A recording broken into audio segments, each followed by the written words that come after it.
are more than welcome to doing that, but we want to make sure that what's in front of the committee is what we are going to act on. And when I say act on, just so everyone's clear, that would mean that we will seek to adopt the A7 and then lay the bill on the table. We will not, this bill will not travel separately. Any questions to the process that I've laid out or that I've talked about now? To any members, any questions about anything that I've said? Seeing none? All right, so let's, everyone has the A7? Everyone has the A7? All those in favor, Senator Mohammed moves adoption of the A7 amendment. All those in favor say aye. Aye. All those opposed say no. The motion prevails. All right, now, Senator McEwen, you can use your time any way you want. You can both talk about what it looked like before, what the A7, but once we get to your testifiers, everyone will be relegated to 2 minutes. With that being said, Senator McEwen. Thank you very much, Mr. Chair, and good morning, members. I'm grateful to join you this morning to present Senate File 32, legislation that will end the exclusion of hourly school employees from our unemployment insurance program. Senate File 32 is quite straightforward and simple. It simply affords hourly school workers, lunch staff, bus drivers, janitors, paras, the same rights that other hourly workers in Minnesota take for granted.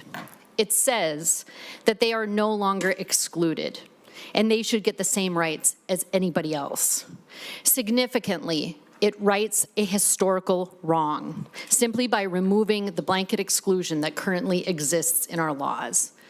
For historical context, the exclusion in our laws that we propose to remove with this bill is deeply rooted in sexism and racism.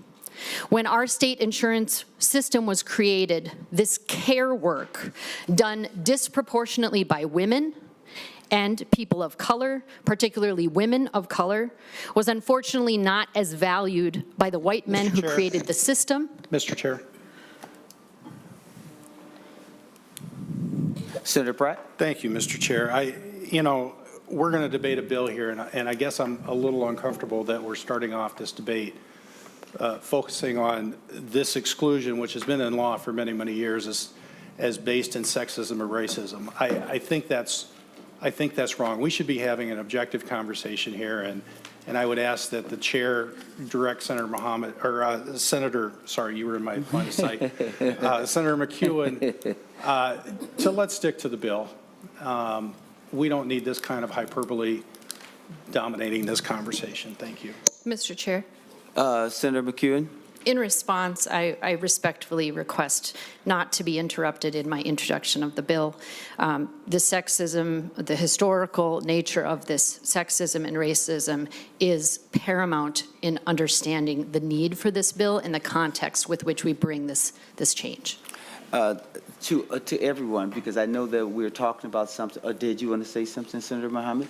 Oh, I guess I was just going to say, Mr. Chair, that we should allow the author to be able to present the bill the way that they feel most comfortable, and that is for them, that is reflective of how the law is written. I don't think we should tell authors how to talk about their bills. So members, it sounds like to me that we're going to have a very spirited debate today, which I don't mind, a very spirited debate. The only thing I ask of all parties around the table is for us to be thoughtful about the words we use and respect each member that's around the table and those who are testifying. We may sometimes agree, disagree. I would just ask for us to be thoughtful about our word usage, right? And allow a person to present, and if we have countervailing ideas or different ideas and want to say something differently, we would certainly allow that to happen. But I just ask for us to be respectful. Senator Nelson. Well, thank you, Mr. Chair. And I appreciate the latitude given to the author of the bill. We do often do that here. But I also believe, since the testimony is going beyond the scope of what we're to discuss here, I think it's important that maybe that same latitude be granted to the committee members as we move forward. And Senator Nelson, I hope I've often exhibited fairness and thoughtfulness when it comes to all arguments and thoughts.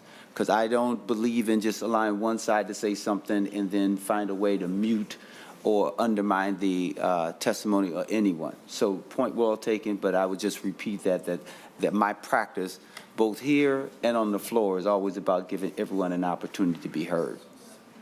Senator Nelson? Thank you, Mr. Chair. And I see Senator Mohammed nodding as well, as she'll be filling in for your seat, I think, in a bit. So thank you. Absolutely.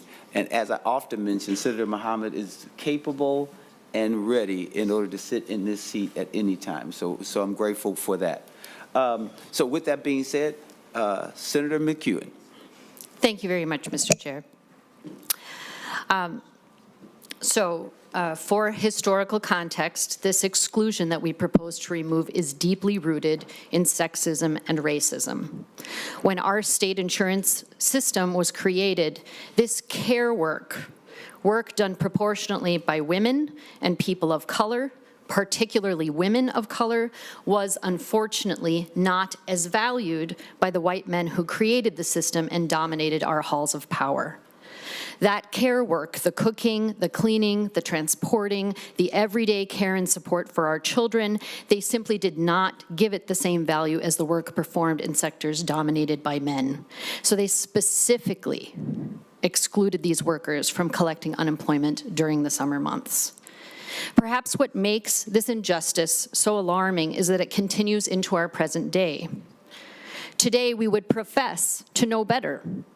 Today, while other workers in industries with seasonal employment like landscaping, resort work, and the construction trades are eligible for unemployment, hourly school workers continue to be specifically excluded. And the injustice and the disparities continue on into the present. Education support professionals are much more likely today to be women and more likely to be people of color.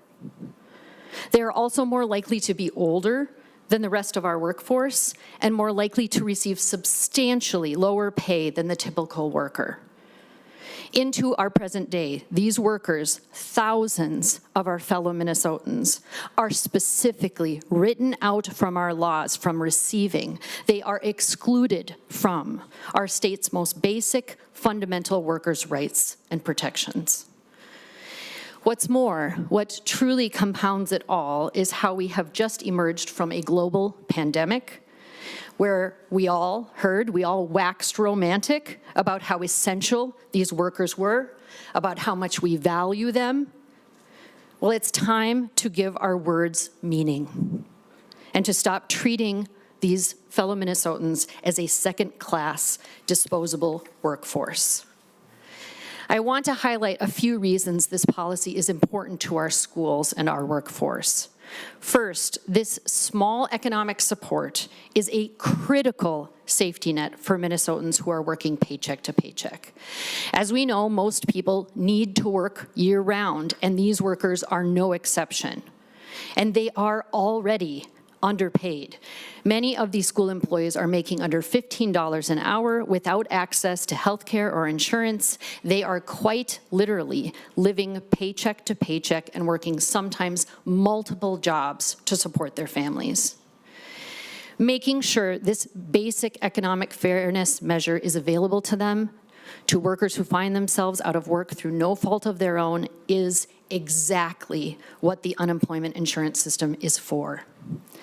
Second, by providing this basic item of economic security, this policy change will also provide more stability for our students, our classrooms, and our campuses. The members of this committee know very well, we have a workforce staffing crisis in our schools. I hear about it in my district. I've heard about it in meetings with school officials from other districts in the state, and I know that this committee in particular is focused on this critical issue of workforce. These shortages are extremely stressful for our students, our teachers, our school districts, and our campuses. A shortage of bus drivers means parents are left to figure out how to get their kids to school. A shortage of paras and educational support professionals means kids and classroom teachers are left without the essential support they need. Shortages mean campuses without the staff to provide transportation, food, and custodial services that students depend on. Additionally, these shortages mean low retention rates and high turnover, and they mean that our children miss out on meaningful, supportive relationships with trusted adults. By making this simple change, we can increase the ability to recruit and retain these critical staff, to keep them in our schools so they can continue to support and care for our kids. To conclude, members, this is simply the right thing to do. This important policy correction will ensure that the tens of thousands of bus drivers, paraprofessionals, educational assistants, custodial staff, lunchroom and food service staff, and other hourly workers in our schools, colleges, and universities, that they will have the same access to unemployment benefits that other Minnesota workers have when they become unemployed. This correction is long overdue. We know better, and it is time for us to do right by these workers. Let's right this wrong. And Madam Chair, with that, I'm prepared to go ahead and move on to testimony if that is what you would prefer to do, and then we can also discuss at the appropriate time the amendment. Thank you, Senator McEwen. Members will have testifiers, and then we'll get to discussion and amendment of the bill. Senator Pratt. Thank you, Madam Chair, and to the author, I guess I'm a little bit confused. I thought we already adopted the amendment. I wanted to know what she was specifically saying about discussing the amendment after testifiers, just normal Q&A, or was there something else that she had specific in mind? Senator McEwen, do you have another amendment, or is it the one that we just adopted? Thank you, Madam Chair, and thank you for that, Senator, that question. Just for clarification purposes, I am referring to the bill because it was a delete all amendment, yes. Okay, great, thank you. So then we'll start with the Zoom testifiers. Dave Camper, who is the Senior State Policy from Economic Policy Institute. You have 2 minutes. Please introduce yourself for the record. Thank you, Vice Chair Mohammed and committee members. My name is Dave Camper. I'm a Senior State Policy Coordinator for the Economic Policy Institute in Washington, D.C.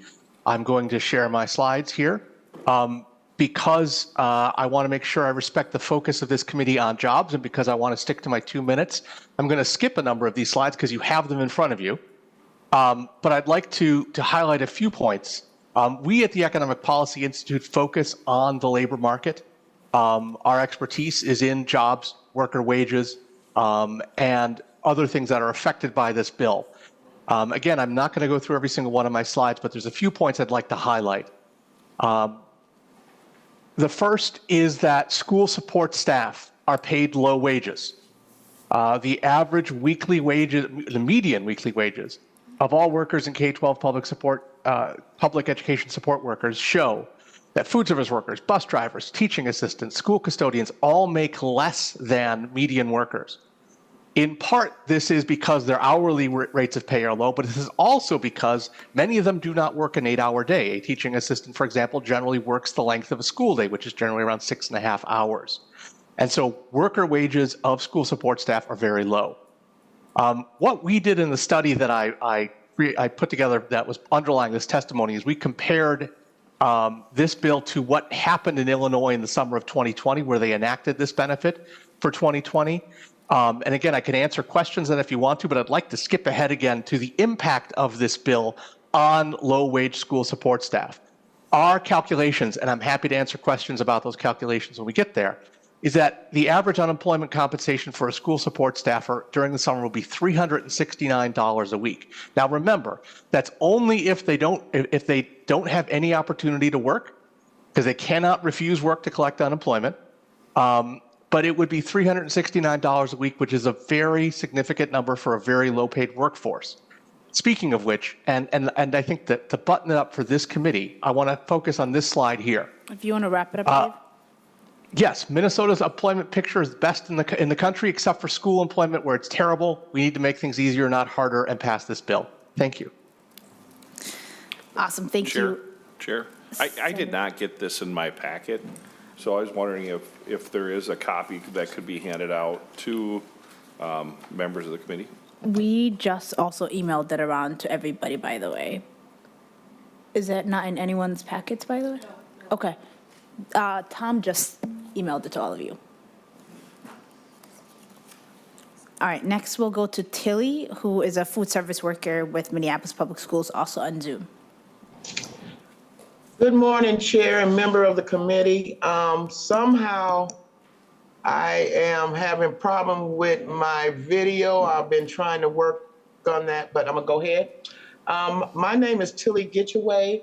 I work at food service for the Minneapolis Public Schools, and I am a member of the SEIU Local 284 Executive Board. Every food service worker knows which kids don't get enough to eat at home. When the pandemic forced us into a distant learning, I was worried about what would happen to those kids. I'm proud that we were able to prepare and distribute thousands of meals a week to make sure that kids in our community didn't go hungry.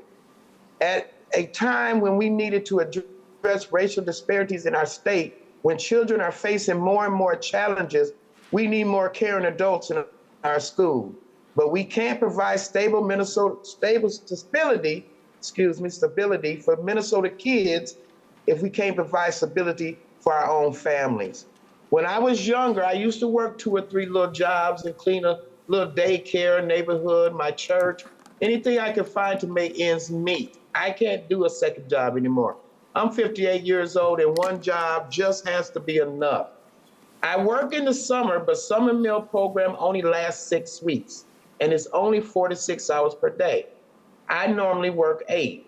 Until this summer, we were paid a lower rate of pay in the summer too, but we won our normal rate of pay in a contract that we did negotiate. We bid on summer work based on seniority. I've got enough seniority that I always get to work, but all the young people that we just attract and train and do this work are out of luck.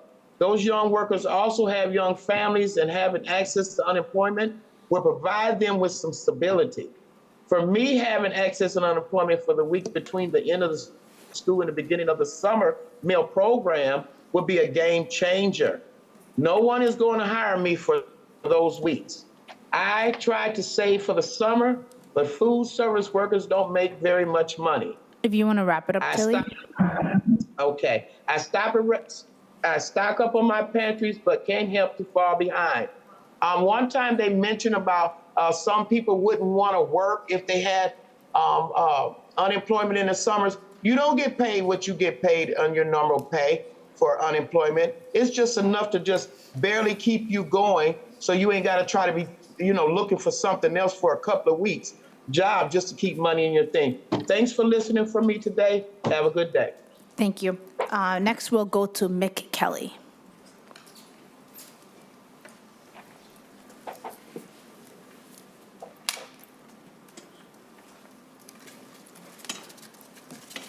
Madam Chair, members of the committee, I'd like to thank you for this opportunity to testify today.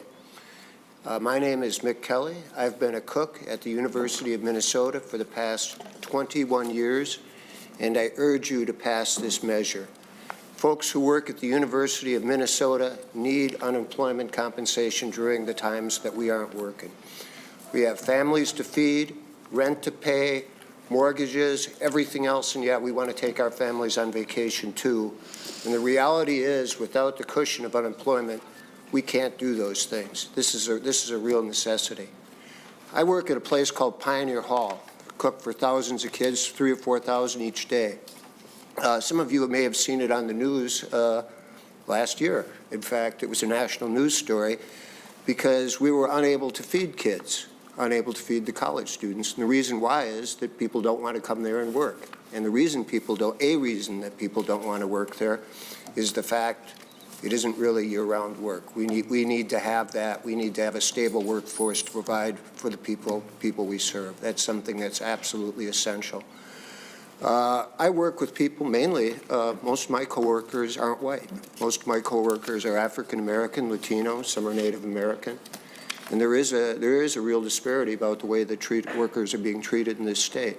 and I urge people to consider that. So finally, I urge all of you to vote for this measure. This is something that we need as workers.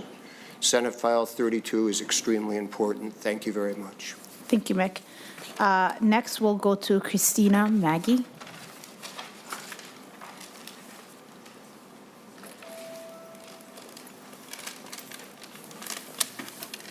Hello. I want to thank y'all for giving me this opportunity. And hi, my name is Christina McGee. I work at the University of Minnesota. I've been there 7.5 years. I am a single mother of 4 children. And I think this bill is important because I shouldn't have to work 2 jobs.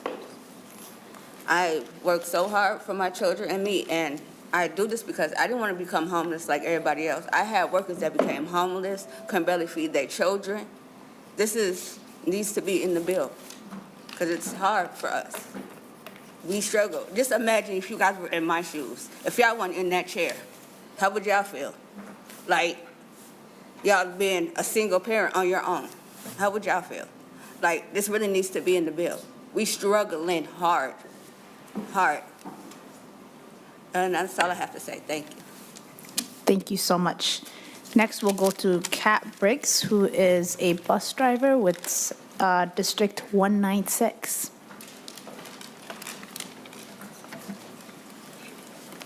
State your name for the record and keep your testimony to 2 minutes, please.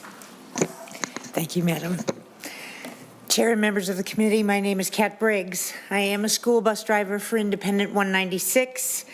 Growing up, I had the same bus driver, as I'm sure you've heard before.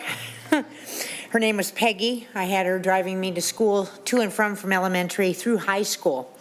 She knew my name, where I lived, what my schedule was, and took me to and from school every day, as well as driving me to athletic events and field trips. She was a great driver, and I hope I make the same impression on my students as well. When I started driving a school bus, I was naive. I thought I was able to get unemployment, just like my sons who work construction here in Minnesota. My boys may not know exactly what job they would report to in the spring, but they knew there would always be concrete to pour. My husband is a farmer, so my first year coincided with a bad weather year for farmers. Had it not been for a federal program, we would have lost our home the first year I drove for 196. Had it not been for an incentive bonus and back pay from contract negotiations, I would not have made it through my cancer diagnosis, treatment, and surgeries last year. School workers shouldn't be asked to go from financial crisis to financial crisis. We deserve the same benefit everyone else gets. The first summer of COVID, I did get unemployment compensation. Because of the pandemic and the school shutdowns, my unemployment claim was approved. We still had to be careful with our money, but we didn't have to scrimp and save the way we have every other year. I worry for our new employees. No one tells them they can't get unemployment, and I worry for myself and my coworkers as inflation has eaten into my wallet, making summer months scary again. We bid on summer routes, and just about every driver bids. The routes are assigned by seniority, and summer routes are approximately 16 hours per week compared to the 40-plus hours during the school year. And summer school is only for 3 to 6 weeks at most. Unemployment would provide me with partial wage replacement for the weeks between the end of school year and the beginning of summer school, and then again between the end of summer school and the beginning of the year. It is critical that we have the best people to drive our kids to and from school, and when they're on the bus, they're my kids. We are understaffed and constantly trying to recruit new drivers and chaperones. You as legislators have the ability to make unemployment benefits a reality for school employees like me and my coworkers. It is time to make this a permanent reality for us all. Thank you very much. Thank you so much. And for those of you who have more to say than you could fit in 2 minutes, you can send us a written statement. Next, we'll go to Katina. I'm sorry if I'm butchering your name. It's okay. You want to state your name for the record and keep your testimony to 2 minutes. I promised Senator Champion that I would do it right. Hello, and thank you for giving me this time to speak. My name is Katina Taylor. I am an educator, wife, mother, caregiver, and community member. I've been an educational support professional with Minneapolis Public Schools for 24 years and counting. I am currently serving as the ESP president of MFT 59. Educational support professionals are the glue that keeps schools together. We are the first ones to greet students in the morning and often the last adults they see before going home. In between, we build strong relationships with students, and they trust us. We work in the classrooms, assisting teachers. We work with small groups of students, providing individualized support. We are on the playground, regardless of the weather. We are in the lunchrooms, the office, the media center, in the hallways, and out at bus duty. Teachers can't do their work without us. Support staff, which means students can't learn without us. Many ESPs currently make less than a living wage and lack access to affordable health care and insurance. The legislature has the resources to right this wrong for these essential workers. We are critical educators in our schools who are disproportionately women and people of color. Though the importance of our work is apparent, we are not treated equally amongst other seasonal workers in Minnesota when it comes to offering the benefits of an economic safety net. We should be able to count on during the summer months. I'm here to talk with you about accessing unemployment insurance between terms and why this is a must to have this safety net. The low pay and uncertainty of summer employment are forcing many to leave the profession for more secure jobs. School staffing shortages are at an all-time high, and we need to move quickly to ensure we can recruit and retain quality school staff for our children. The legislature has the resources to help stop this exodus of talent in this field and has the ability to ensure access to unemployment insurance for all ESPs. I remember a time when I desperately needed money during the summer months. I tried to get a job with Minneapolis schools, but all the spots were full. Minneapolis has limited programs during the summer months, so not many of us get a secure spot. I went to the unemployment office and told them I needed that money to feed my children. They told me I didn't qualify because I would return to Minneapolis in the fall when school started again. I really opened up and shared why I needed that money for my children, which are public school children also. Surprisingly, they sent me a small check, and shortly after, a letter saying that I had to pay it back. Katina, if you want to wrap up your last Okay. thought, you can send us your written statement as well. Well, I would just want to reiterate that if I was offered a summer job, I would have most definitely took it for my small children that need to eat. And without a doubt, we are the glue that holds schools together. And thank you so much for listening, and I wish you all a great rest of your day. Thank you. We appreciate you. Next, we have Tracy.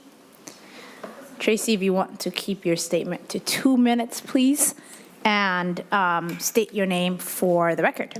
Thank you. Thank you, Madam Vice Chair and members of the committee. My name is Tracy Furyk. I'm the Director of Business Services for Sauk Rapids Rice Public Schools. The Vice Chair of the MASBO Legislative Committee, it's the Minnesota Association of School Business Officials. I'm representing MSBA, the Minnesota School Board Association. I'm grateful for the opportunity to speak with you regarding the policy changes in front of you this morning. As a school district, like all other employees in the state, we continue to struggle to fill positions and do believe that this additional support to our hourly school workers will provide a benefit in which we hope corresponds to increased employment rates. With that being said, we do have a few concerns about the policy changes to unemployment insurance and would like to comment on them. First and foremost, I would like to address the financial impact of these policy changes. In Sauk Rapids Rice, we estimate these policy changes will cost us approximately $950,000 a year, or $220 per ADM. To put that in perspective, 4% on the funding formula is $275 per ADM. These policy changes will have a direct impact on the dollars we have available when entering into contract negotiations this summer. If unfunded, this will become a benefit that is costed directly to the employee and will limit increases available for wages and benefits. Additionally, in the last 2 weeks, we have posted over 70 non-certified positions for our summer school program.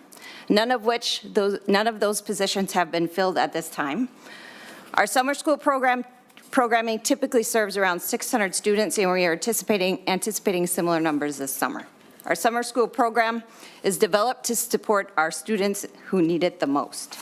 On Friday afternoon, we met with some staff members, a staff member from DEED, and asked some really pointed questions about suitable employment.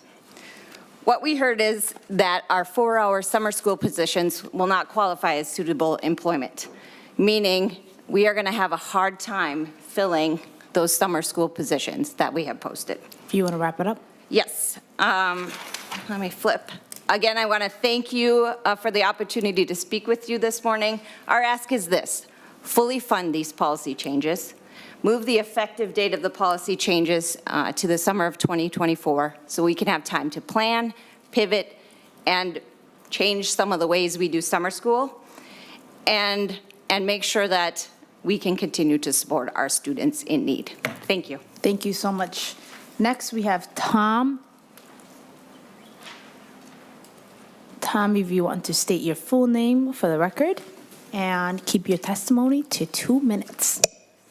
Chairperson, committee members, thank you for the opportunity to be before you today. My name is Tom Peterstone. I'm the Human Resource Director for the Rosemont Apple Valley Egan School District. We have nearly 30,000 students and over 2,400 licensed employees. I oppose the bill before you today, and I'll briefly highlight why I oppose it. It's my understanding that this proposal would make non-licensed school term employees eligible for unemployment compensation during the summer when they traditionally do not perform services for school districts. In Rosemont, Apple Valley Egan School District alone, this would cost an additional $5.8 million per year. It is also my understanding that the language in this bill is currently in the omnibus education bill, and it does not include any funding, and the districts are not able to use the unemployment levy to fund it. I'm also very concerned that this proposal would likely prevent us from being able to staff summer programs that are critical for our students. It is also my understanding that if we offer summer work, but at fewer hours than during the school year, they may refuse to accept the employment offer, and they would still be eligible for the unemployment compensation. My ask here is that you please vote against this bill, or at minimum, make sure that we can staff our summer programs and fully fund it. Thank you for the opportunity to speak to you today. Thank you. Thank you for keeping your testimony to 2 minutes. Next, we have Cassandra Cohn with Owatonna Public Schools. Cassandra, if you want to state your name for the record, and keep your testimony to 2 minutes. Madam Chair, committee members, thank you for allowing me to speak this morning. My name is Cassandra Cohn. I'm the Human Resource Generalist with Owatonna Public Schools 761. I'm here today to oppose the bill, how it's written, with the amendment. The reasoning being is that our average expenses for our non-teaching staff in my district alone result to $3.675 million for 9 months. That's an average of $408,000 a month. If eligible for unemployment over the summer, it would cost my district alone an extra $612,531 for just 3 summer months. That's equivalent to 6 full-time teachers. School districts are unable to just raise their revenue like a manufacturing by passing on that cost to the customer. We have to go to a levy and have a referendum voted on by our taxpayers. We struggled 4 years ago, just to get a new high school that we desperately needed. And when we asked for additional funding to be able to increase our pay for our non-teaching staff and our contract teaching staff, we were denied. If this unemployment piece passes, it will significantly hurt all school districts, urban and rural. I'm a taxpayer. I'm a mother of 4. From ages 1st grade to 5th grade. I know how important it is to have education assistants, school staff members, and our very valued teachers in our public school districts, and my kids ride buses. I would really appreciate if you would take a bigger look at this and how it would affect our school districts, the taxpayers. I understand both sides of the bills. but I'm also looking at what it would mean for my children to be in the school and have adequate headcount numbers with not having 35 kids in a classroom because we have to eliminate teacher positions. If you want to wrap it up. One more point I'd like to make is I've previously worked in other sectors outside of the public school district, and they are looking for summer help, and they really appreciate school teachers or those non-teaching staff members to help with those employment needs. We have a tight labor market, and this would help be able to satisfy their summer help. So thank you very much. Thank you, Cassandra. Next, we'll have Jess Schimick.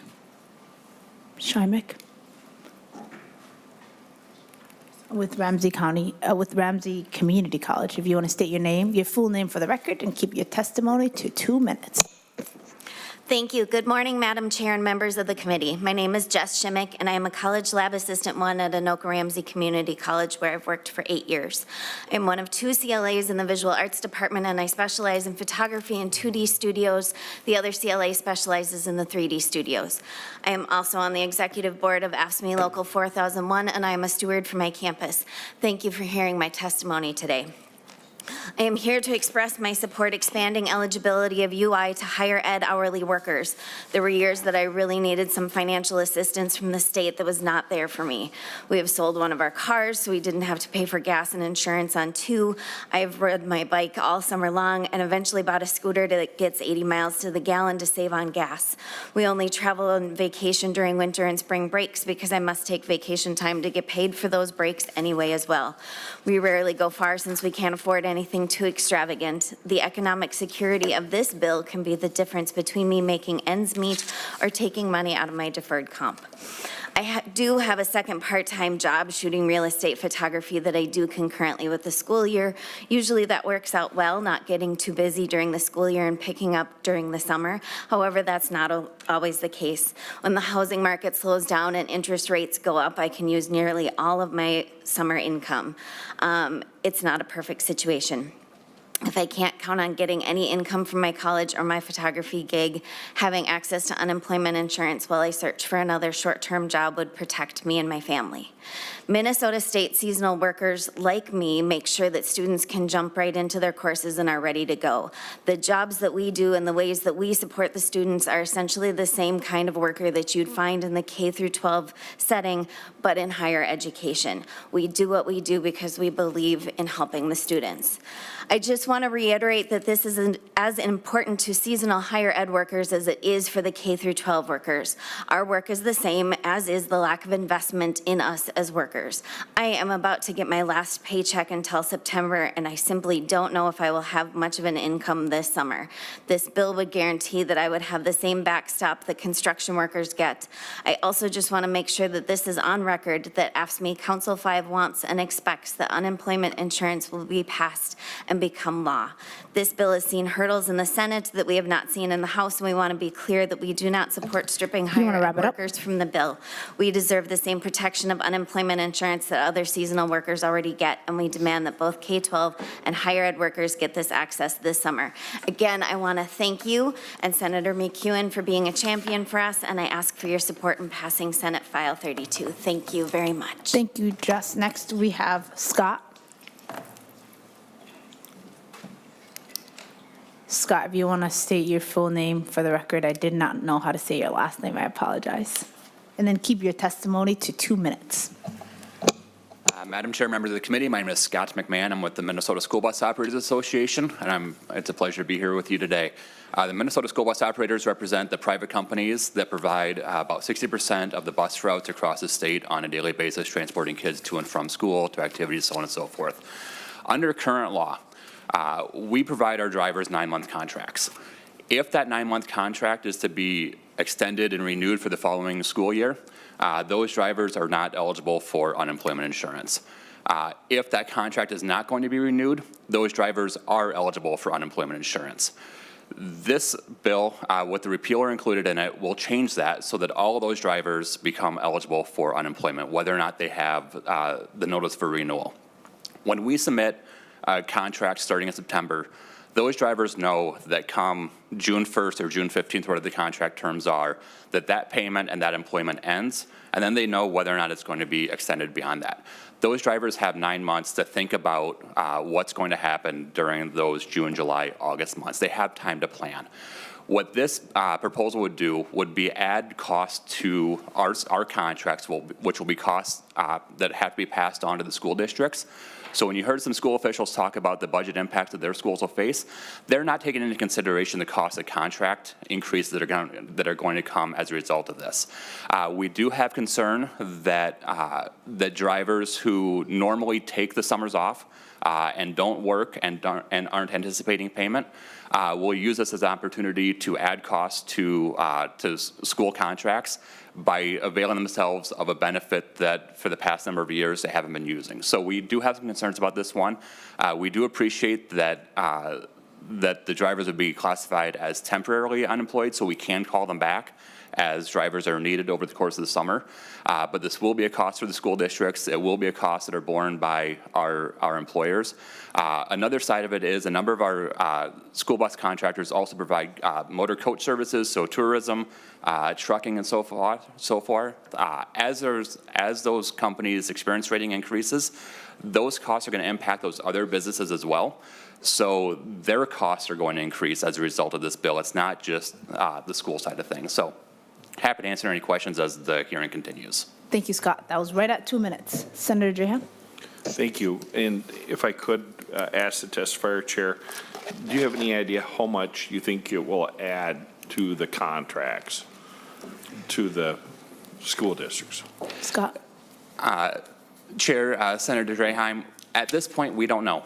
We've been trying to work with DEED to do some modeling on that, and we haven't been successful on that at this point. What we do know is that with the way our experience rating exists, it's a 3-year look back. So if this gets implemented this year, for the next year, we're going to look back the 2 years prior to this.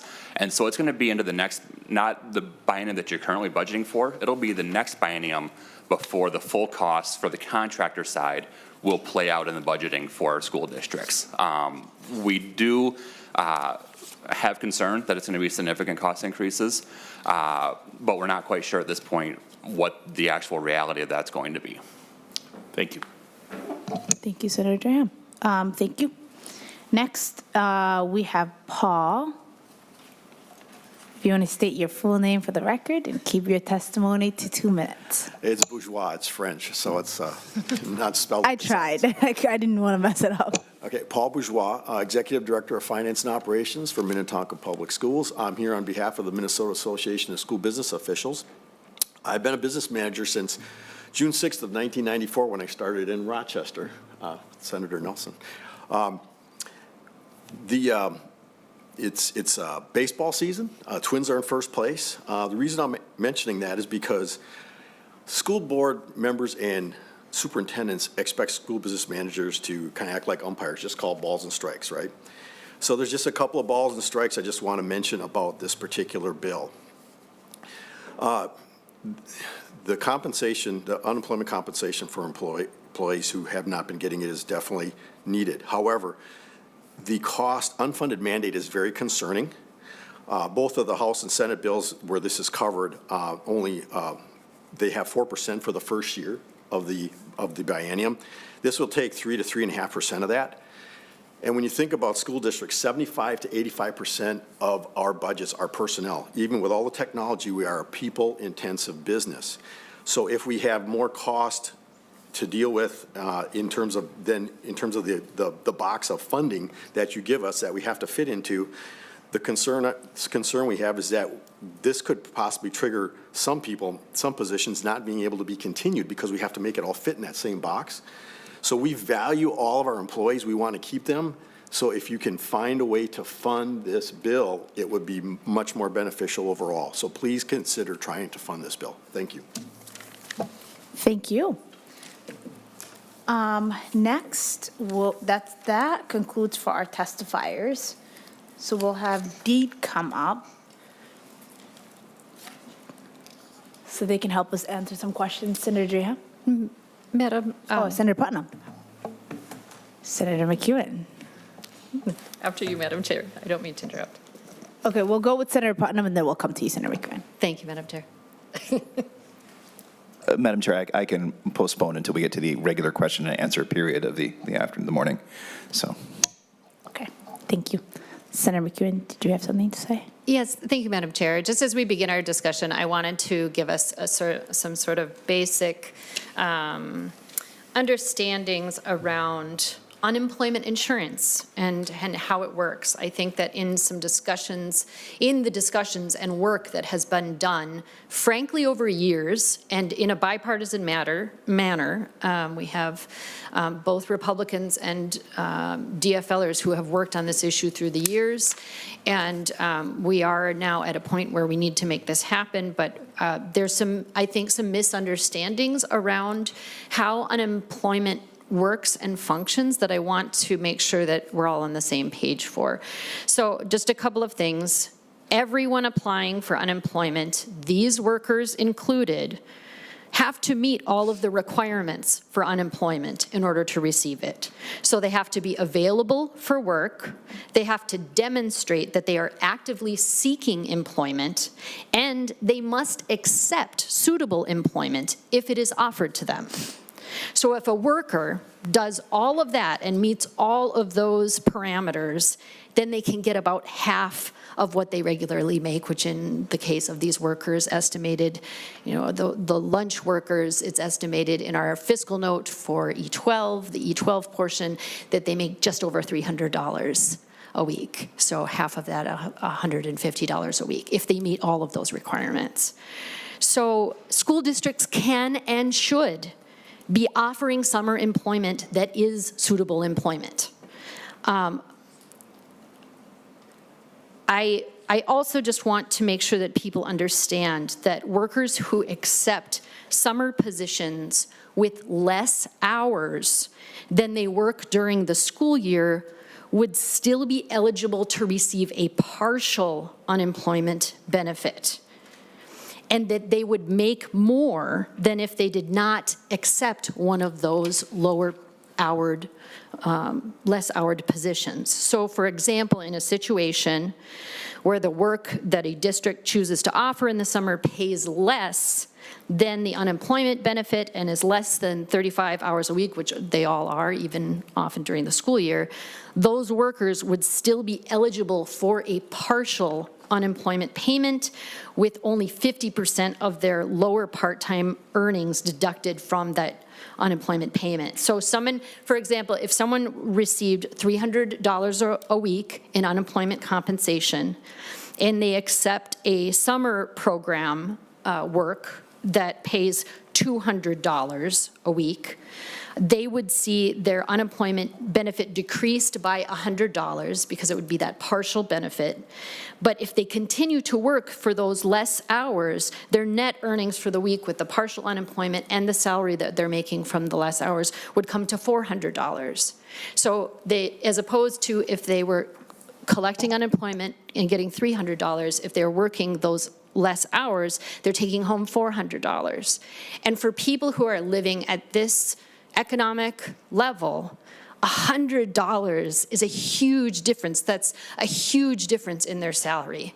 A third of an increase in what they would get if they were only collecting unemployment and did not take the job that were lower. So we've heard some concerns about, will workers accept these positions with less hours available to them? And the answer is there is incentives built into our unemployment system to incentivize people to accept work like this. So really, this is a win-win, and as we're moving through our discussion together about this bill, we look forward to engaging with school districts to allay concerns that they have about this implementation, and because it will be a win-win over the long term in terms of retention and just basic, again, providing these basic baseline benefits to workers who are making poverty wages. So I just wanted to make sure that people understood some of those basics about unemployment. And then, of course, we have our expert here, Deputy Commissioner Rowe, to answer any more complex questions. Thank you, Senator McEwen. So my understanding that is that the A7 amendment that we took up earlier would amend the K-12 omnibus bill. And it matched the language? Okay, it matched the language. Can you walk us through kind of what it did so we have a better understanding of it? And then I have some questions. I know members have questions as well. Evan.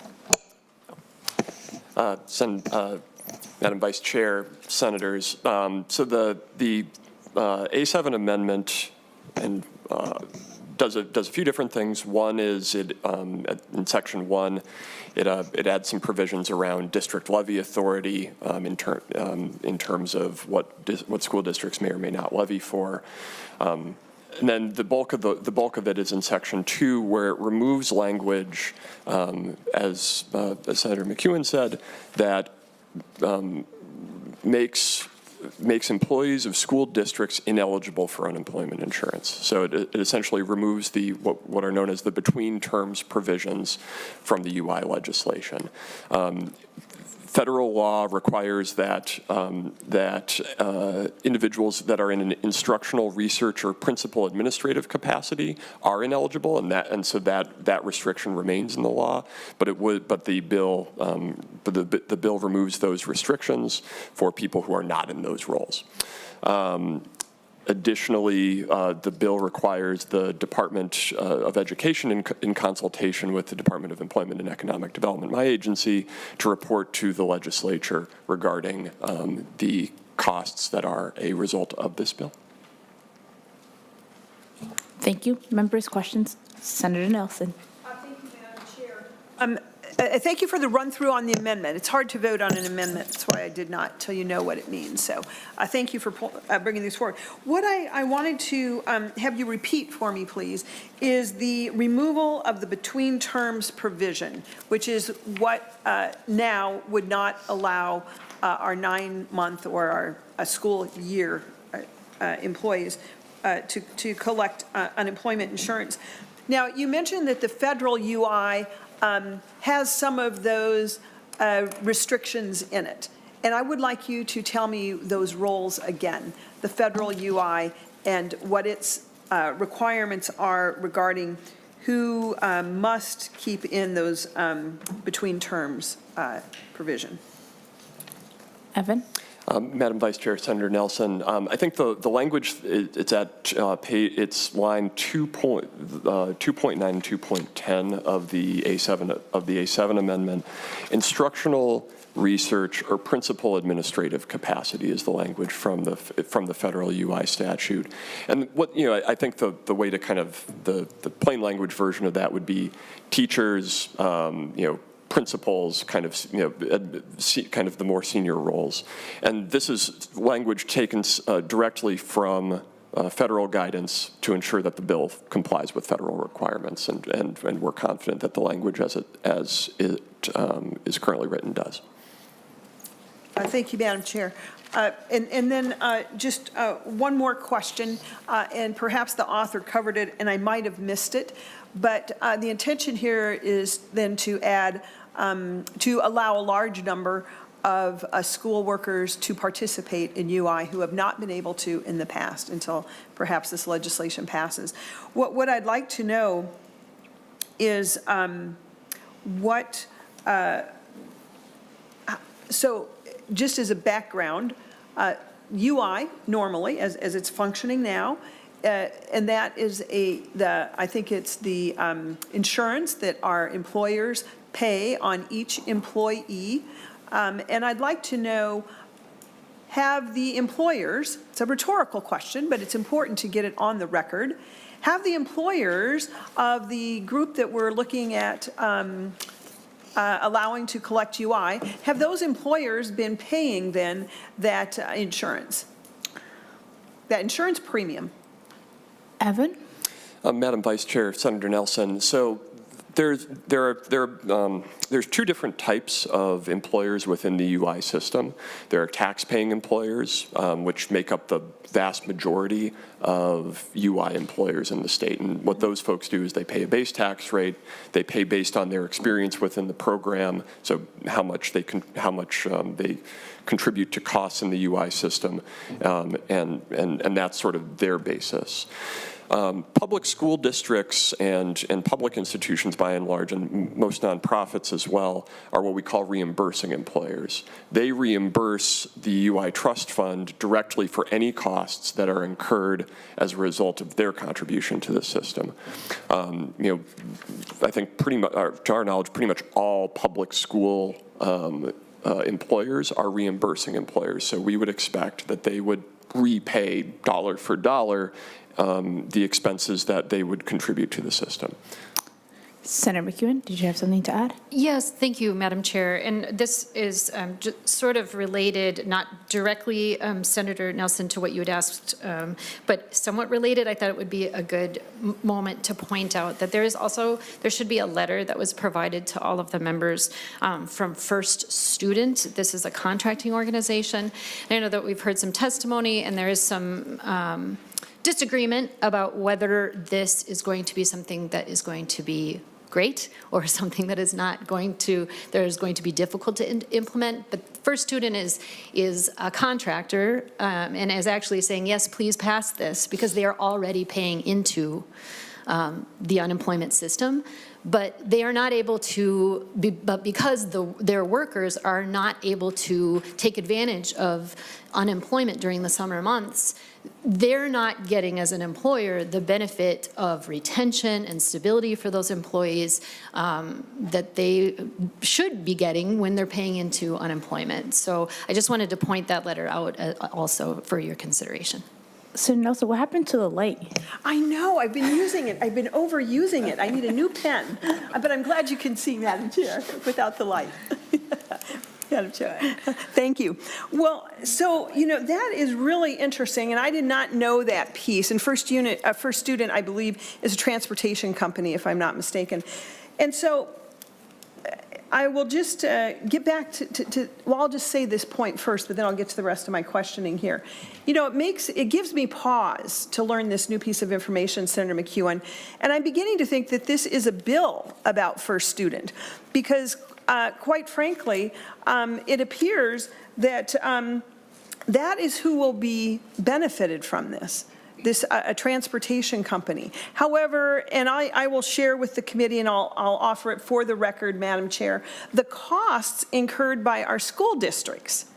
And I'm just concerned that we have the wrong focus here. And perhaps First District, maybe a piece of legislation that would somehow exempt First District from needing to pay those UI premiums for its employees would be more in order. I don't know if that's possible, but it seems to me that we've just taken this problem and the problem that you mentioned regarding First District and them not able to retain because the employees that they're paying FUTA taxes on are not eligible, is what I think what you're saying.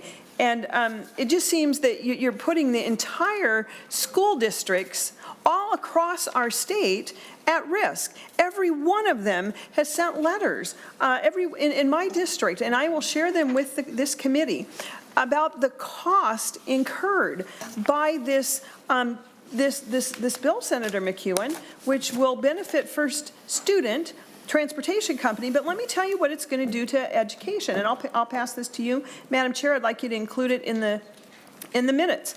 I'm just going to read to you about one of my school districts. This is the Rochester School District, and they have just parceled out this one particular piece of legislation and how it's going to impact them. Now, the cost, the fiscal cost is almost $4.9 million to this one school district. And I'm going to read for you their words exactly.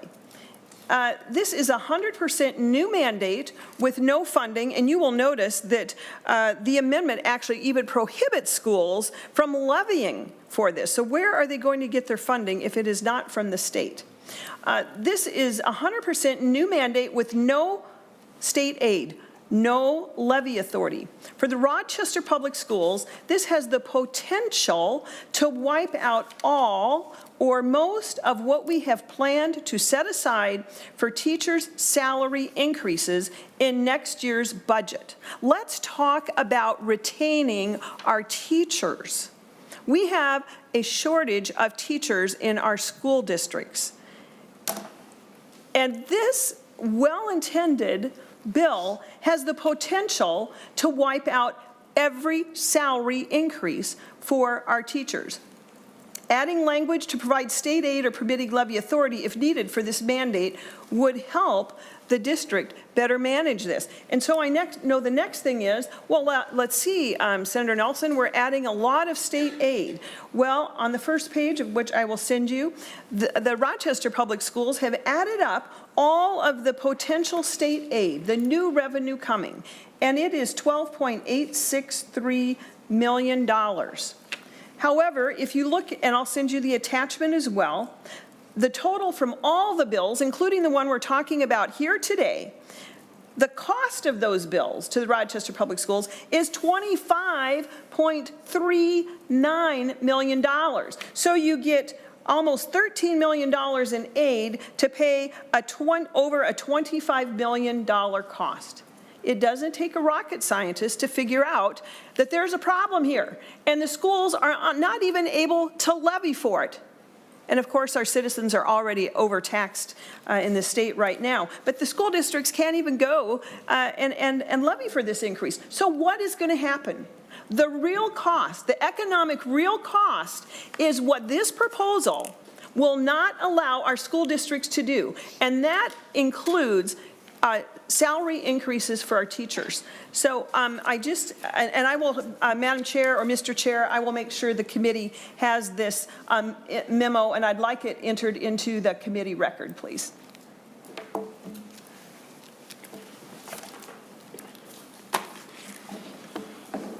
Anyone else? Senator Putnam. Thank you, Mr. Chair. And thank you, Senator McEwen, for bringing this issue up and for your presentation. This is a sticky wicket, though, in lots of ways. There's some tricky issues to iron out. So I have a couple questions for you and for other folks, too. It seems that a lot of this pivots around the question of the price tag. I mean, clearly, transparently, if construction workers are open to this benefit, then so should school workers. That's transparent on the level of principle. The question then becomes the actual consequences of this legislation. And is it an expense or is it a burden? And that, I think, is a function of what the uptake is going to be. So is Dr. Camper still around? Oh, yeah. Is he up there? Chair, Champion, committee members, yes, I'm here. Dr. Camper, if I may, I have a couple of questions for you about your slides, specifically on the question of uptake. So on slide 7, you say that the equivalent of 11% of the total workforce used this benefit in Illinois. When you say the total workforce, is that 11% of those who were eligible for this expanded benefit? Or what does that 11% refer to? To the testifier. Chair Champion and Senator Putnam, thank you for the question. That refers to the theoretically eligible school support staff workforce. And that 11% is adjusted for the pre-existing job losses in 2020, because of course the summer of 2020, there were a lot of people out of work for many reasons. And we made adjustments for that in our calculations. Senator Putnam. Thank you, Mr. Chair. Dr. Camper, I still have a couple more questions for you on the slides, just to be absolutely certain, though. So that was 11% of those eligible took it. Now, on slide 8, you mentioned that the estimate for Minnesota would be the equivalent of about 6,800 employees, which I guess is roughly equivalent percentage-wise to the 11% in Illinois. Is that true? To the testifier. Senator Champion, Senator Putnam, yes, that is what the slide's intended to mean. Senator Putnam. Thank you, Mr. Chair. Thank you, Dr. Camper. So on slide 10, The last sentence of the second bullet point is, in the 5 years prior to the pandemic, Minnesota's overall recipiency rate was between 39 and 45%. Dr. Camper, what does that number refer to? To the testifier. Chair Champion, Senator Putnam, recipiency, it refers to overall, and the gentleman from Deed can probably explain this too if you want to, of the number of people who are theoretically eligible for unemployment because they meet the criteria, how many actually put in for it and receive it? There's a substantial number of people who qualify for unemployment who never apply for it, either because their period of unemployment is short enough that they don't really bother to go through the measures, or for any number of reasons I don't want to begin to speculate on. But Minnesota has one of the highest recipiency rates in the country. And again, recipiency is of the people who are theoretically eligible, how many actually apply for unemployment. And Minnesota's pre-pandemic figure was 39 to 45%, which again made us one of the best in the country and is a testament to the effectiveness of Minnesota's UI system. Senator Putnam. Thank you, Mr. Chair, and thank you, Dr. Camper. I'm not a math dude. I'm a humanist, so I might need a little bit more help with this. Can you square the 39% to 45% with the 11% or 10% projected uptake? How do those two numbers relate to each other? I'm not understanding, I think, recipiency. To the testifier. Chair Champion, Senator Putnam, my PhD is history, so I'm right there with you as a humanities guy. I want to stress that our numbers are not necessarily a projection of Minnesota. What we did is what happened in Illinois, and if it happened in the same way here in Minnesota, this is what it would look like. Because that's literally the only exemplar we have, the one summer in Illinois that they tried this. There's going to be a lot of uncertainty over how many people take up this benefit. But the key factors are, first of all, how many of these school support staff work some part of the summer or the whole summer for the school. As you heard from the testifiers, some do. The second piece is how many of those folks have regular standing summer employment already. I'm thinking especially of greater Minnesota and all the resorts and campgrounds and things. A lot of school support staff work in those places over the summer. And so how many of those then, how many people are left, and where do you get to that number? And so I cannot say that I know for sure.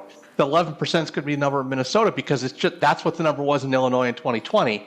But because that's a real number as opposed to a theoretical projection, our view always is when you have a real number to use the real number instead of a projection, however well-intentioned or however well-designed. And if I can ask a question before I go back to Senator Putnam. So is this program active in Illinois? Because I understand that you keep referring to Illinois 2020. Chair Champion, thank you for the question. No, it was only put in place in the summer of 2020. And no other state has this. There is a minor exception. Oregon has it for school custodians only. Unfortunately, we're not able to get data that specifies the uptake by school custodians in Oregon, so I don't have any useful information on what it's like there. But yeah, Illinois only did it as part of its pandemic response in 2020. We would be a trailblazer in this regard. And one of the things that I would certainly do at the Economic Policy Institute, if you pass this bill, is we would analyze the results and share them with the rest of the country so the rest of the country could decide whether or not they wanted to follow this pattern, which we would hope they would. And when you say 2020 for that one summer, was that, from my understanding, that was right in the midst of the pandemic, is that right? Chair Champion, yes, that's exactly right. And that's why when we did our calculations, we built in the job losses that had already occurred in that field because lots of job losses happened in 2020 and that would have skewed the numbers otherwise. I would be happy to share our calculations with the committee if you want to. I admit a colleague actually did them. As I said, I have a PhD in history, not economics, so I couldn't do the math myself. And does the numbers take into consideration during that time there was a lot of unemployment that was happening, there was a lot of money that was being put forward? I'm sorry that I came in just a little later. I just wanted to kind of understand the numbers that you have articulated in your in your PowerPoint. Chair Champion, yes. So let's say a school support staff had just simply been laid off in January because the school, or not in January, but during the pandemic because the school was running out of money and the person was laid off, not just off for the summer. That person being on layoff, they're not counted in that figure, because they're getting they got their unemployment as a regularly laid off employee. and would have qualified for it even without the law change in Illinois. So this is only the people who were affected by the law change, and that is school support staff who were employed in the school year and expected to be employed the following school year as well. Is it safe to assume that the number would be, could have been higher, or are you saying that this 39 to 45% is a low number? Chair Champion, in a perfect world, I'd love the number to be 100% because I'm all in favor of people who don't have work getting unemployment. But as a practical matter, that's not what we have. And in Minnesota, our 5 years previous, 39 to 45% was our statewide average for all recipiency for all unemployments. In Illinois, in that one summer in 2020, it was 11% of that category. My presumption, again, we don't have data to back this up, and so I hesitate to speculate, is that a lot of school support staff have other summer employment that they regularly go to, and that therefore they weren't going to be able to apply for unemployment, and that this was targeting that group of school support staff who didn't have other employment opportunities in the summer and therefore really needed the money. Senator Putnam. Thank you, Mr. Chair. As usual, Senator Champion is 6 steps ahead of me because that's exactly what I was thinking about, and I wanted to explore the Illinois question a little bit more. Dr. Camper, is it safe to assume then that Illinois paid for this with COVID money? Dr. Camper. Chair Champion, Senator Putnam, I've testified on this bill now numerous times. No one's yet asked me that question, and I'm sorry, I don't know the answer. I really ought to know the answer to that. I'm sorry I do not. Well, that's just because Senator Putnam is 6 steps ahead of all of us. So, Senator Putnam. Thank you, Mr. Chair.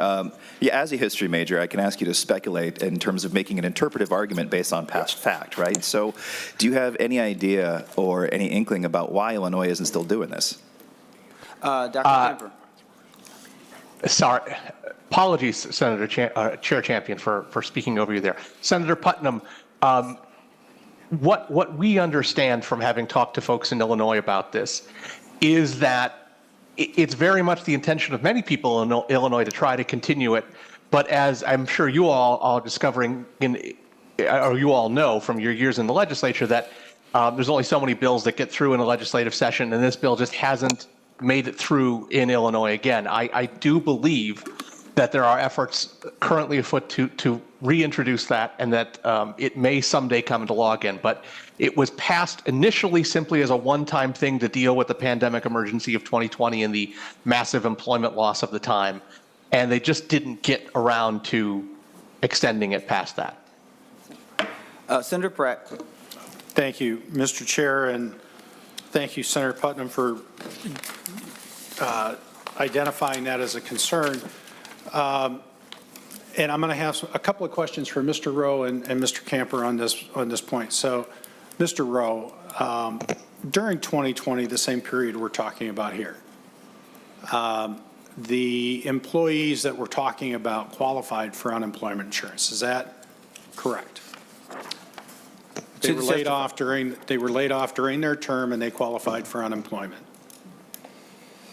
Senator, to testify. Mr. Chair, Senator Pratt, I will say I am not 100% sure off the top of my head, just given the fact of the unprecedented nature of the pandemic. I could check with staff in that regard.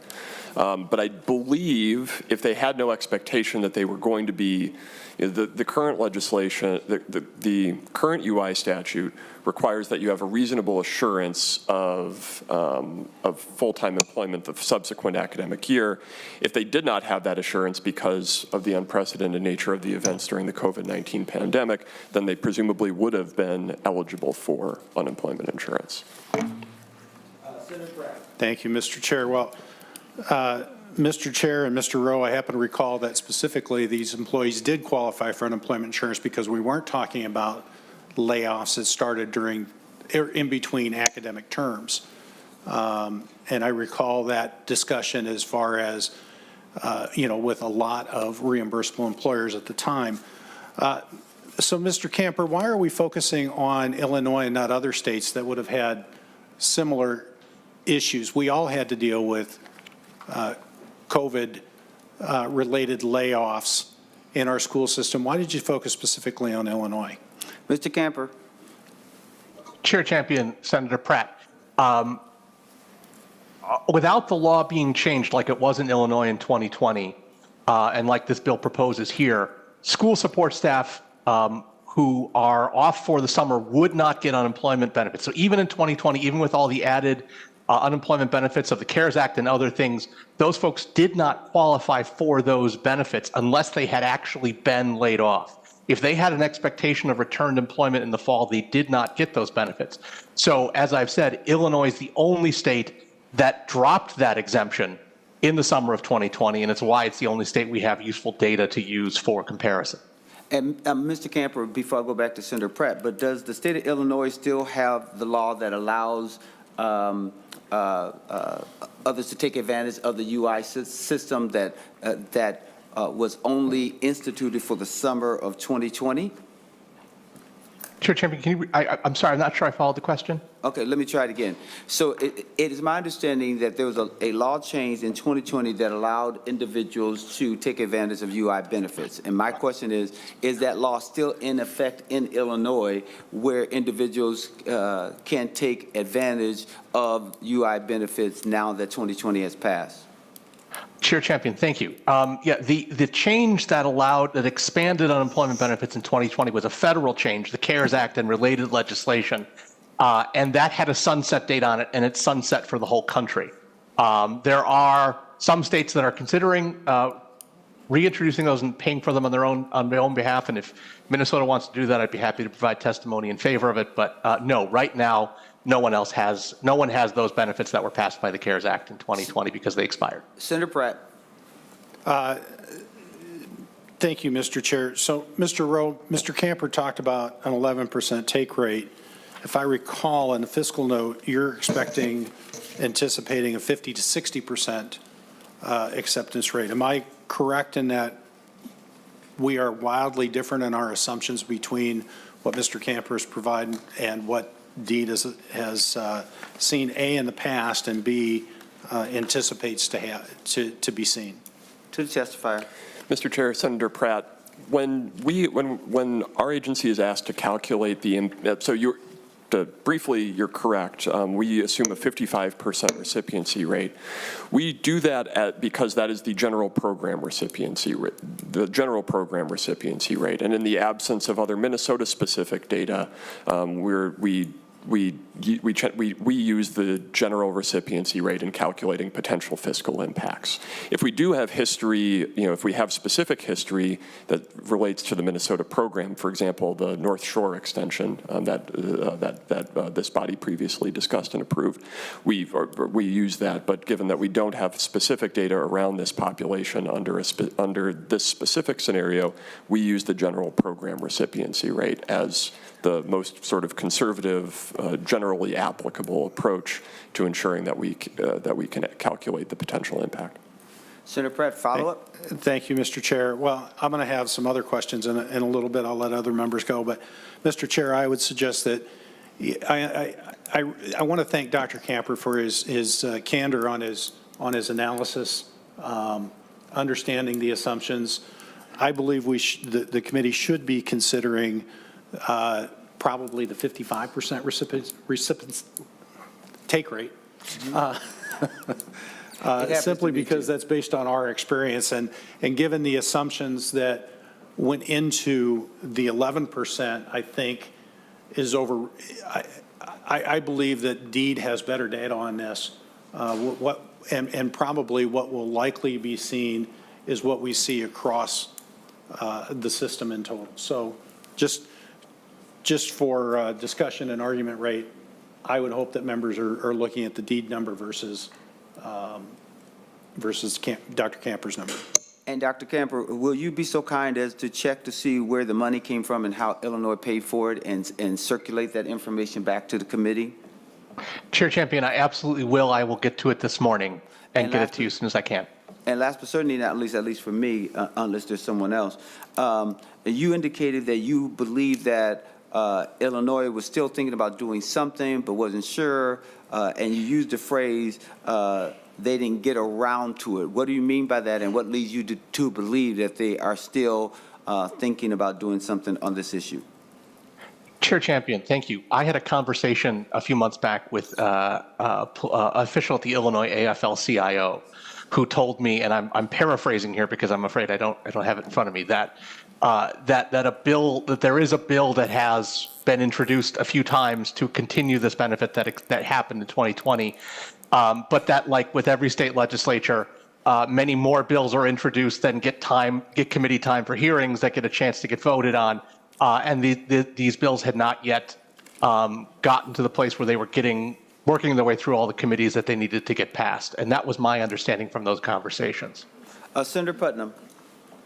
Thank you, Mr. Chair. I'm sorry, I just have one more question, and this is likely more for some of the testifiers earlier who came from different school districts. Senator McEwen and I have been talking about this issue a little bit, in that in my school district, in 742,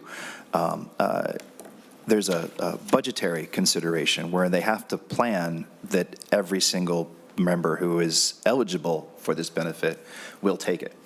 So at the beginning of the year, they have to hold back $3 million over the possibility of how many people might take it over the summer. That money is held up. It's not being spent necessarily, and the uptake will make a smaller portion of that, but that money is still held up and can't go to teachers and other things. And Senator McEwen and I have talked about this, and this might be just a predilection of my particular school board, but I am wondering if this is a concern that some other folks who work in the schools are aware of. Is this a typical practice to have to withhold the entire amount? And what happens to it when we do that? So I'm looking for some insight. I see our friend is standing up who's hopefully going to help me out with this a little bit. Sorry, we don't speak from the audience that way. We have mics. We'd love for you to join us at the table. I'm coming up. And please identify yourself for the record and then go forward with your testimony. Tracy Fierick, Director of Business Services at Sauk Rapids Rice Public Schools, right across the river. Yes, Senator Putnam, thank you for the question. Yes, this becomes a budgetary item for us as well. And I think that would be consistent with the rest of school boards and directors of business services across the state. It'll also become a line item in negotiations. So when we come to the table to negotiate with our non-certified groups, it is a cost to their package, to their total package. So yes, it becomes a budgetary item. Senator Putnam. An Eric is an Eric is an Eric. Thank you, Mr. Chair. So just to follow up really quickly, do you know if that practice is statutorily decided or if it's decided by individual school boards? Why is it that we do things that way? To the testifier. Typically, most people in my position are of conservative nature, and we want to make sure that we are covering the expenditures that we believe we'll have, just like we would anticipate a cost of living increase for staff. We do have to make some assumptions on what that looks like for our groups and to plan for our staffing, because at the end of the year, we can't turn around and say we budgeted this, but our expenditures look like that. So. Let me ask a question. There was a number of conversations I was having and others were asking me. Are the schools prepared to implement this policy in the event that it goes through the legislature this year? To the testifier. Do you have that information? Do you know? Thank you, Senator Champion. We will, because that's what we do. And if it becomes law, that's what we do. We'll make it work. But our concern really is around what summer school going to look like. And we don't have a chance to think about how do we do summer school differently so we can make sure that we have the staffing in place to support our students.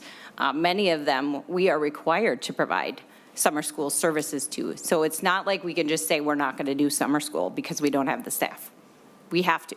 So it just might have to look different, and we'll make it work. But that might mean that there's certified staff filling non-certified roles. Senator Nelson.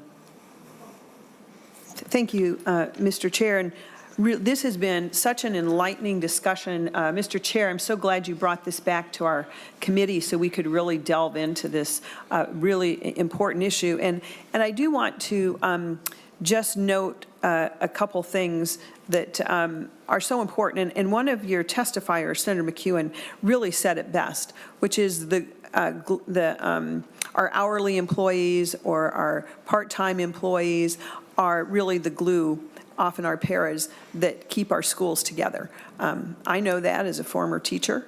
In fact, my father, who was a high school principal, I'll never forget going to my first teaching job, my first day, the first thing he told me, he said, "Now, Carla," he said, "there are two people that you have to meet and get to know very well on your first day." He said, "That is the custodian and the secretary." Of course, they have different titles now, but the meaning is the same. They really are the glue that holds our school together. And so I just want to be clear that the comments in the discussion today are not in any way to undermine the value, because these employees are incredibly valuable. But the discussion today brings up a lot of questions, many that we've addressed. But and you mentioned the summer learning loss. That is another issue that my school districts have brought, or the learning loss our kids are currently experiencing.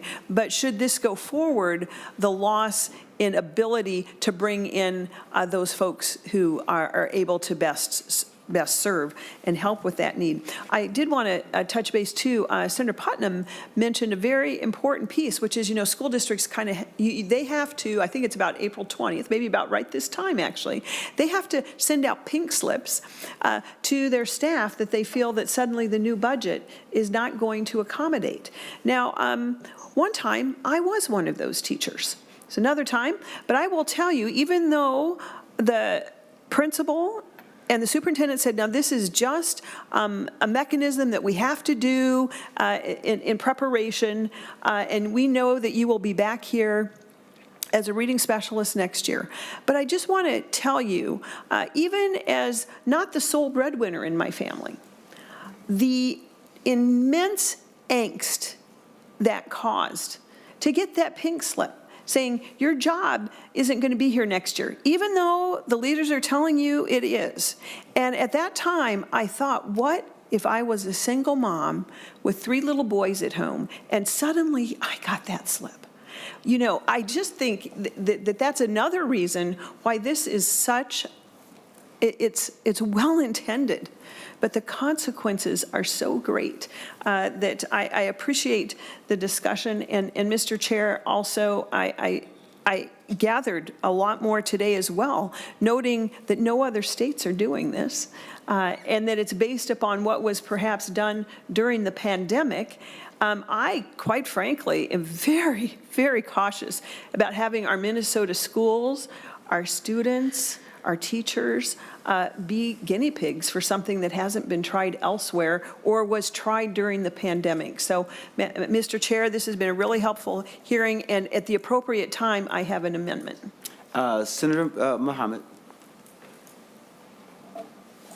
Thank you, Mr. Chair. Senator McEwen, or actually the testifier, I have a question for you. I have a few questions for you, but I think the thing I most hear about from a lot of these workers is that there are no jobs available to them in the summer. And so I guess it's somebody who's opposition to the bill and who works in a school district. Can you tell us if there are jobs available to these workers in the summertime? Yes, there. To the testifier. Oh, thank you. Thank you, Senator Champion. Thank you, Senator Mohammed, for the question. Really, it's about what we've had discussions about regarding suitable replacement employment. So we have positions that would be available, but they're going to be less hours because our summer school programming only runs for 4 hours per day. Or they might be something different, meaning they're doing childcare as opposed to driving a bus. So it really comes down to the questions of, is it suitable, considered suitable employment in terms of how DEED would view that? Senator Mohammed, can I have the D person answer one question related to what you just said? Mm-hmm. Can we redefine what constitutes suitable employment at the state level, and whether that will take us out of compliance with federal law? To the testifier. Thank you, Mr. Chair. So suitable employment is, so UI, just generally speaking, is a federal state program. It is run by the states, but it is subject to federal requirements. And suitable employment is one of those areas where there is, kind of substantial, where there are substantial federal restrictions, and there's good reasons for that. If if there, if you don't have a consistent standard, that could lead to a situation where, where an employer might be offering somebody 25% of their hours and wages, and that would, and an employee could be compelled to take that with, otherwise they would be deemed ineligible for UI.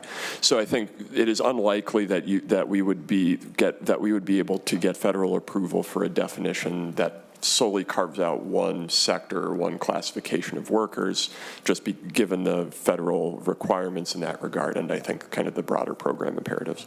Senator Mohammed. Thank you, Mr. Chair. So I guess back to the testifier. So when we say, we do have jobs available for these workers, but it might not be suitable based on the amount of hours that are available. I'm thinking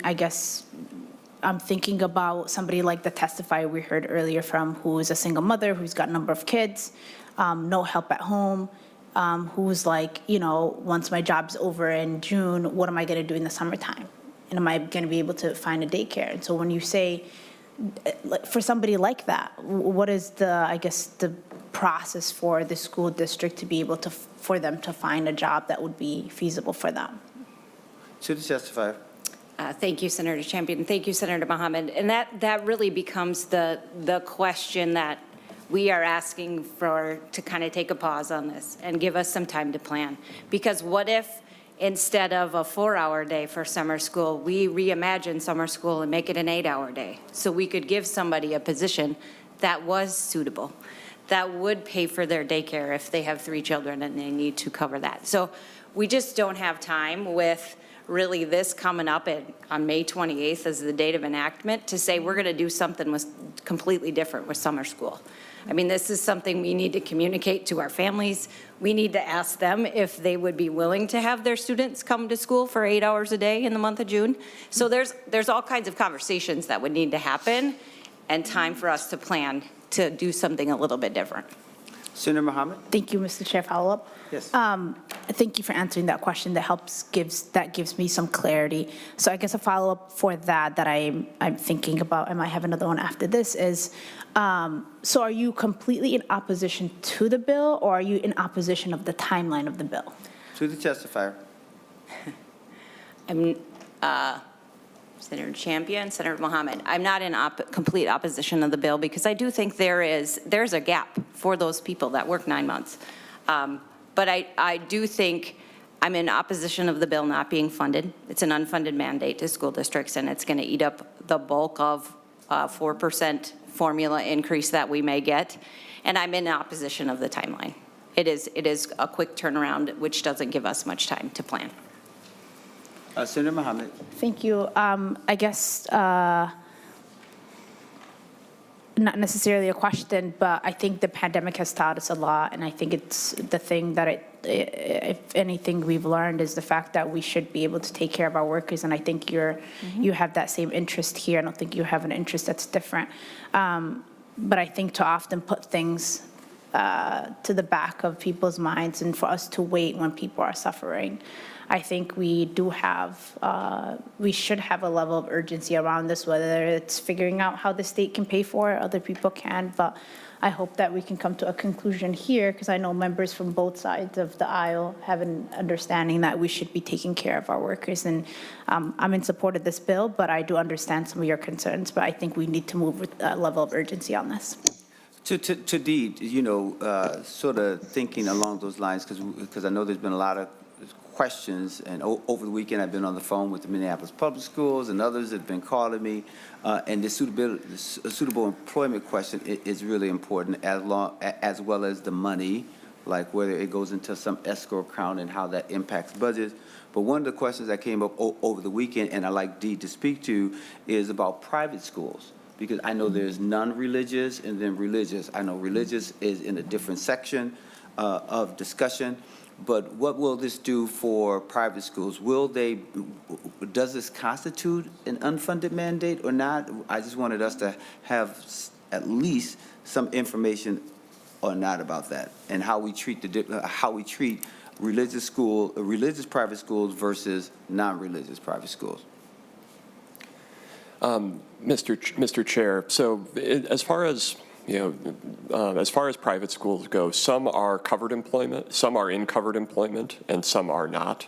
So a charter and a magnet school, speaking generally, charter and a magnet school, which is a private school that uses public funding, is generally covered employment. A religious school may be exempt from unemployment insurance because religious institutions are exempt are not required participants in the unemployment insurance system. So I think the bill as currently contemplated would make workers in covered institutions eligible for these benefits. For workers that are in non-covered institutions, they would not be eligible for the benefit since they are not currently participants and their employers are not participants in the UI system. And it's my understanding, you can correct me, that there's no opt-in or opt-out notion once you are covered, and if an employee is laid off, then they can seek unemployment insurance benefits. Is that right? I'm just trying to get clarity for all of us. That's it. Mr. Chair, that's correct. If your employer if you are in covered employment, then the laws of the unemployment insurance system apply to you. Senator Pratt, you had your hand up before Senator Nelson. Thank you, Mr. Chair. I just have a quick question, a question I hadn't anticipated. So Mr. Rowe, where in this bill are we only talking about covered employers? Because it seems to say that it's for an elementary school or secondary school without any exemptions. I'm just kind of curious, where do we see that exemption for those that are non-covered wages? Mr. Rowe. Mr. Chair, Senator Pratt, so this bill doesn't touch the definition of covered employment, which is statutes 268.035. It's, I think, subdivision 12 is provides the definition for covered employment. That remains the same. This is simply removing a provision. This is simply removing a provision within a separate subpart of the Unemployment Insurance Act. I think 268.085, subdivision 7. Removing the between terms provisions. The covered, non-covered definition is not changed in this bill. Senator Pratt. Thank you, Mr. Chair. Mr. Rowe, I noticed in the fiscal note, deed lists the $55 million expenditure cost, but I didn't see in the write-up, and I checked with Ms. Noldner, she didn't see where that $55 million fiscal expense was explained. I was hoping you could provide some clarity. Mr. Rowe. Mr. Chair, Senator Pratt, could you give me a page reference just so I know what you're referring to? Senator Pratt. Thank you, Mr. Chair. Mr. Chair, I'm looking at page 9 of the fiscal note, well, 8 and 9 of the fiscal note, and it claims under deeds portion of the fiscal note, unemployment insurance, $78,000 in fiscal year 23 with no expense in the future years. Mr. Rowe. Mr. Chair, Senator Pratt, this is a fun little accounting quirk here. So because we'd be expecting the expenses to be, because we'd expect the expenses to hit in June, July, and August due to alignment with the school term.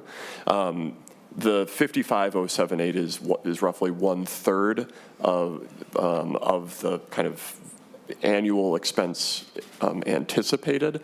So that 55 would hit the trust fund in FY23. If this fiscal note was projected out to an indefinite duration, you would then see a return, you would see that money come back into the trust fund because of the reimbursing nature of the vast majority of these employers. So it's really just a timing issue. There's not actually a substantive impact. There would not be a substantive impact on the trust fund. It's just a question of fiscal year timing and when expenses would be paid versus reimbursements received.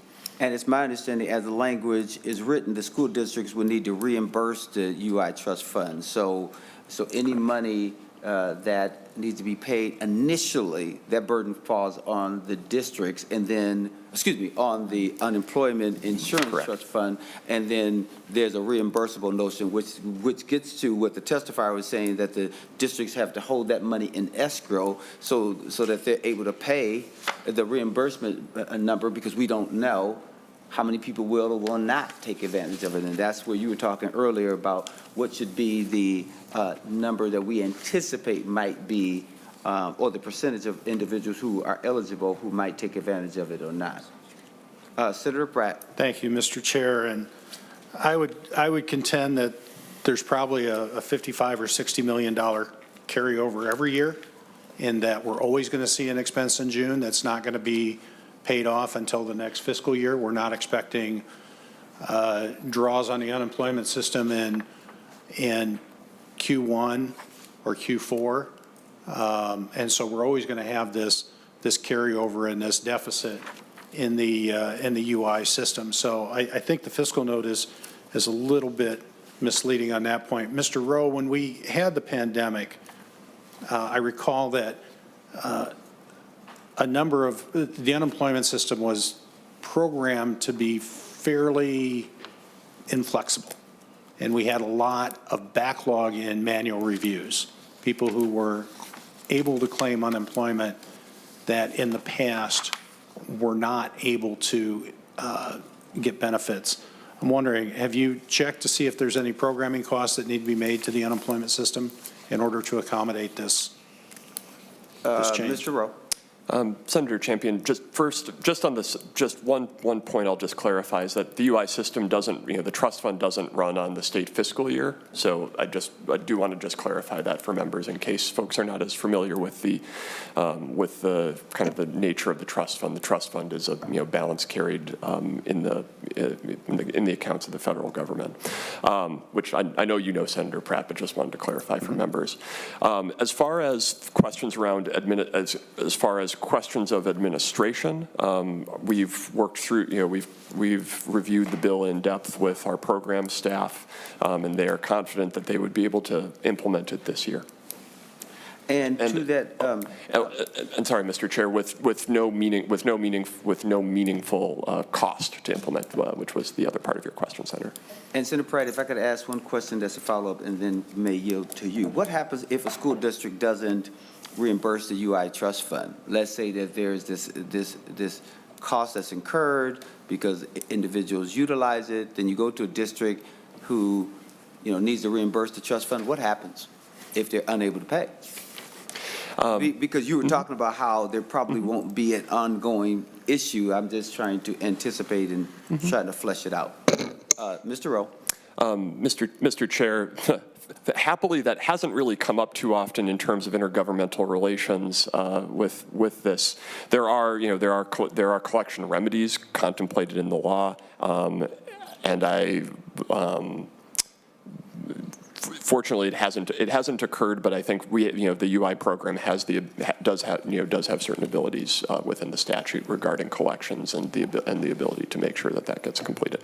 And just to make certain, if you could provide us that information, that'd be great, because I naturally assume with anything that there would be interest and all the other things, and then at what rate, and then what further deficit could we potentially be imposing on a school district that is unable to pay. Senator Pratt, thank you for allowing me to ask that question. No, thank you, Mr. Chair. That was a good question. Forgive me if I pronounce your name wrong. Ms. Furyk? Furyk. Thank you. Just to touch on a question that Senator Nelson had. The school districts are setting their budgets for the next school year now. And as she said, you are providing cautionary layoff notices to staff. And if my recollection of being part of a school district is still valid, there's not a lot of extra cash laying around at the end of the school year. I remember thinking about how we were going to scrape together enough money to make payroll. We were running fairly short at the time. And you mentioned this is about a $950,000 impact to your school district. Do you have, and so two questions, and this goes a little bit to Senator Mohammed's question, right? One, while I know you would find the resources that you needed in order to pay this off,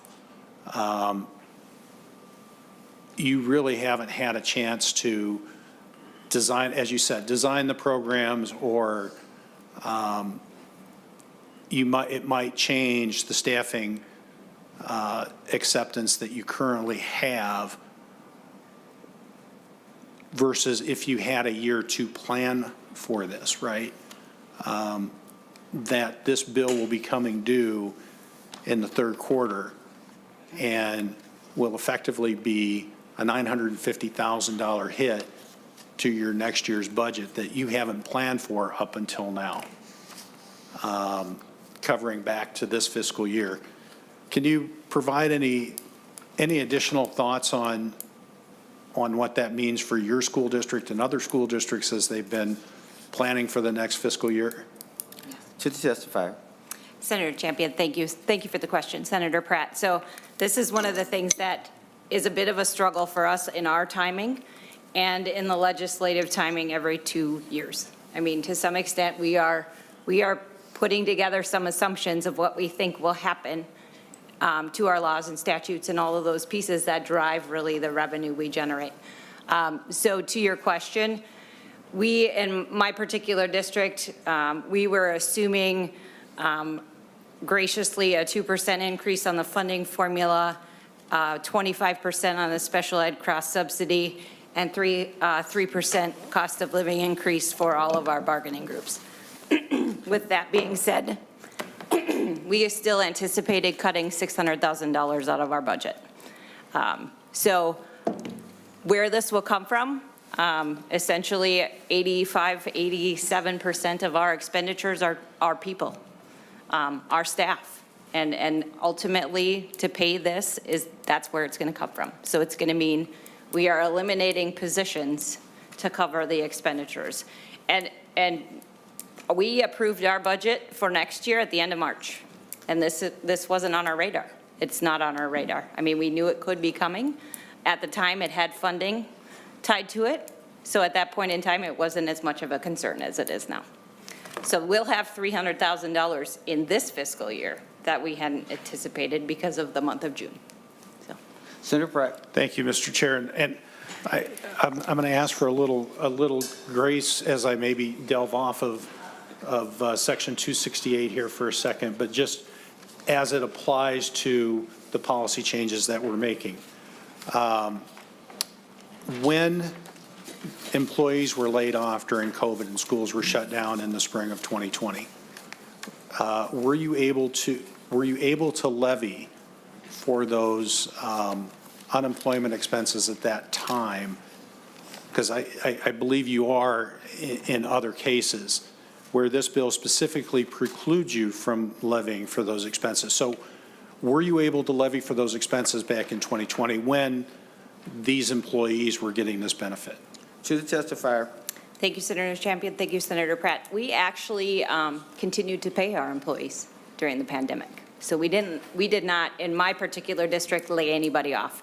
But in other districts, they may have laid off staff and they were able to levy for those dollars. It became a form of an adjustment because it was after the fact, but they were able to levy and there was federal funding tied to it as well. Senator Pratt, any follow-up? I'm good for now. Any other questions? I have one question, and then I'm hoping that we can, wind things down because I know that we have a number of things that we have to do. So briefly, if you will, yes, Senator Nelson. Thank you, Mr. Chair. Actually, it's a question for you. Okay. We have the 35-page fiscal note, and there's been some questions about that, and I wouldn't expect staff to walk through the whole 35-page fiscal note, but I do think it's important to get those numbers in a succinct way. And I'm just wondering if there's one page that might include the ins and outs so we can see the total. And I think which page is that? Ms. Noner? Mr. Chair and members, and Senator Nelson, to see, I guess, the overall totals of the fiscal note, page 3 would be the most helpful. It's showing the net totals for all the agencies impacted and then expenditures and revenues underneath that. And I think it's important to point out that this fiscal note was on the second engrossment, and as amended, the bill is different from that version. So this fiscal note has costs that aren't necessarily impacted anymore with the Senate File 32 as amended. Senator Nelson? Oh, thank you, Mr. Chair. Well, if you could just kindly go through those costs and just itemize, or just mention which ones are no longer included. I think it's important that we get a better feel on this. Ms. Noner? Mr. Chair and members, I believe the amounts that are still relevant would be potentially the Education Department general fund line, although I'm not entirely familiar with that area, so I'm not entirely sure how that would be impacted by the A7. The Employment and Economic Development line for unemployment insurance, that line is certainly still relevant to the bill as amended, is my understanding. And then Minnesota State Academies, the Office of Higher Ed, Perpich, and University of Minnesota, I don't believe are impacted anymore by Senate File 32 A7 because University of Minnesota and Min State aren't included. And I don't believe Perpich and Minnesota State Academies are impacted, but I'm not entirely certain there. That's my understanding, Ms. Nomer. So, Mr. Chair, last question. Senator Nelson? Thank you. So really, what we can tell, it's basically the same. So what is the total cost to the state? We've already talked about the cost to the districts. What is the total fiscal note for the biennium then? Ms. Noner? Mr. Chair and members, I guess I can speak to Employment and Economic Development line. I'm not entirely familiar with the Education Department part of this fiscal note, but for DEED, as Senator Pratt was pointing out, the fiscal year 23 has a $55 million cost to the unemployment insurance fund. And then the Department of Employment and Economic Development portion of the fiscal note begins on page 8. And on page 9, it shows the fiscal year 23 cost of $55 million. And then each year thereafter, there's an expenditure being paid for benefits of $165 million a year, and then revenues coming into the UI fund of the same amount. So it's a net zero. So again, this is just the one cost that's showing up in the net total is the fiscal year 23 impact to the UI fund. So, Mr. Chair. I hope Senator this Nelson? is the last question. I'll try and be more direct. So I'm looking at $604,572,000 on page 3, and that is the biennial total. It's it looks like it's 2 bienniums, the total. And I'm wondering if you might describe that. So we understand the UI fund, and we understand DEED, and we understand how that works. But on the ongoing state costs, what are those? Ms. Noner? Mr. Chair and members, I believe if the education line is still accurate with the as amended, the biennial total for fiscal year 26-27 would be $270 million, so that's $135 million a year, and that fiscal year 24-25, let's see, would be, one moment, would be Just under 135 million for the biennial total. Or, excuse me, just over 135 million. So almost 136 million. Senator Nelson. So, Mr. Chair, so what is the number that I'm looking at on page 3 under expenditures, absorbed costs, transfers out? And we're looking at the total, and you can see the different budget areas, and they're totaled up. And then, of course, the 2 bienniums are totaled up. So what is the total cost to the state? May I suggest something, Senator Nelson, because I think you're asking really good questions. I think it might be helpful between now and when this bill comes up on the floor that fiscal staff can be instructed to help you figure out those numbers, because there's been this amendment that's been on today. And so maybe Mr. Rowe can answer that question for us then. Thank you, Mr. Chair. Senator Nelson, my read of the A7 amendment is that it actually zeroes out all the, there would not be any state expenditures and the only exception to that would be the unemployment insurance trust fund item, which I think I already mentioned in previous testimony, noted that that's more of a timing thing that is not actually state revenues. That's a UI trust fund timing item. And then let me say with that there still should be some consideration given just to make sure that the information that's been provided is accurate, because it sounds like it would be accurate, but because we made this amendment and there's been a number of changes. Thank you. Okay? And at the right time, I have an amendment, Mr. Chair. All right. This would be the time. Okay, thank you, Mr. Chair. I have the Hold on. A8. Hold on. I think that Ms. Noner wants to say something.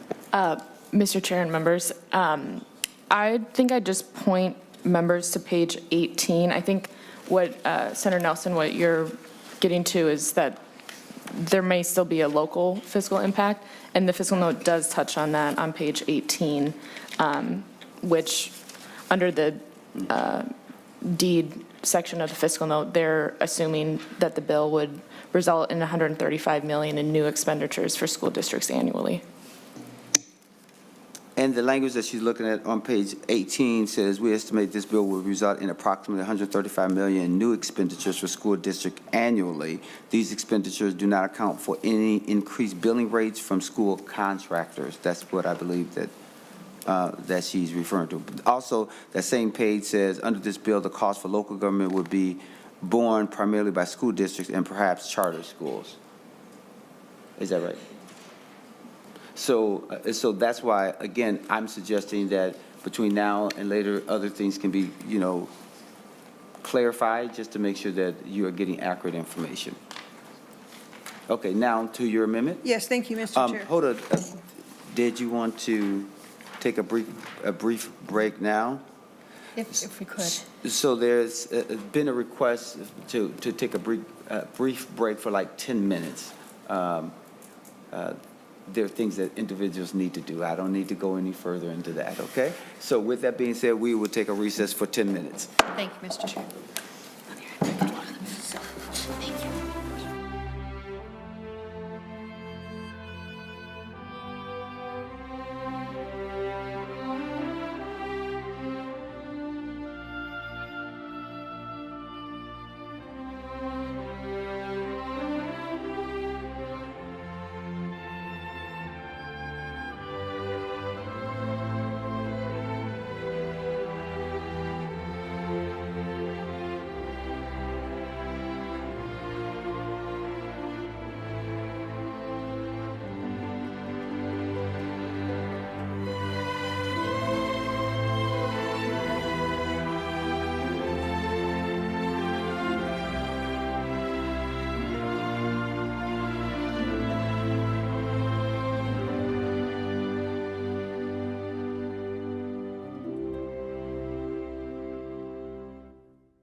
Will bus drivers who are contracted through bus companies be eligible for this UI, or is it just those who are employed through school districts? Mr. Rowe. Senator Champion, so currently, bus driver, school bus drivers who are school bus contractors who are not working for school districts are already eligible, right? That's, they are employees in covered employment under, in the same way that any employee would be covered. The current between terms, the existing between terms language makes them ineligible for service provided to school districts. So this would basically put them on the same footing as any transportation employee. Thank you. With that, Senator Nelson. Oh, thank you, Mr. Chair. So I have the A8 amendment. Senator Nelson has the A8 amendment. She offers that. And at the appropriate time, once everyone receives it, if you'd be so kind as to go through your A8 amendment.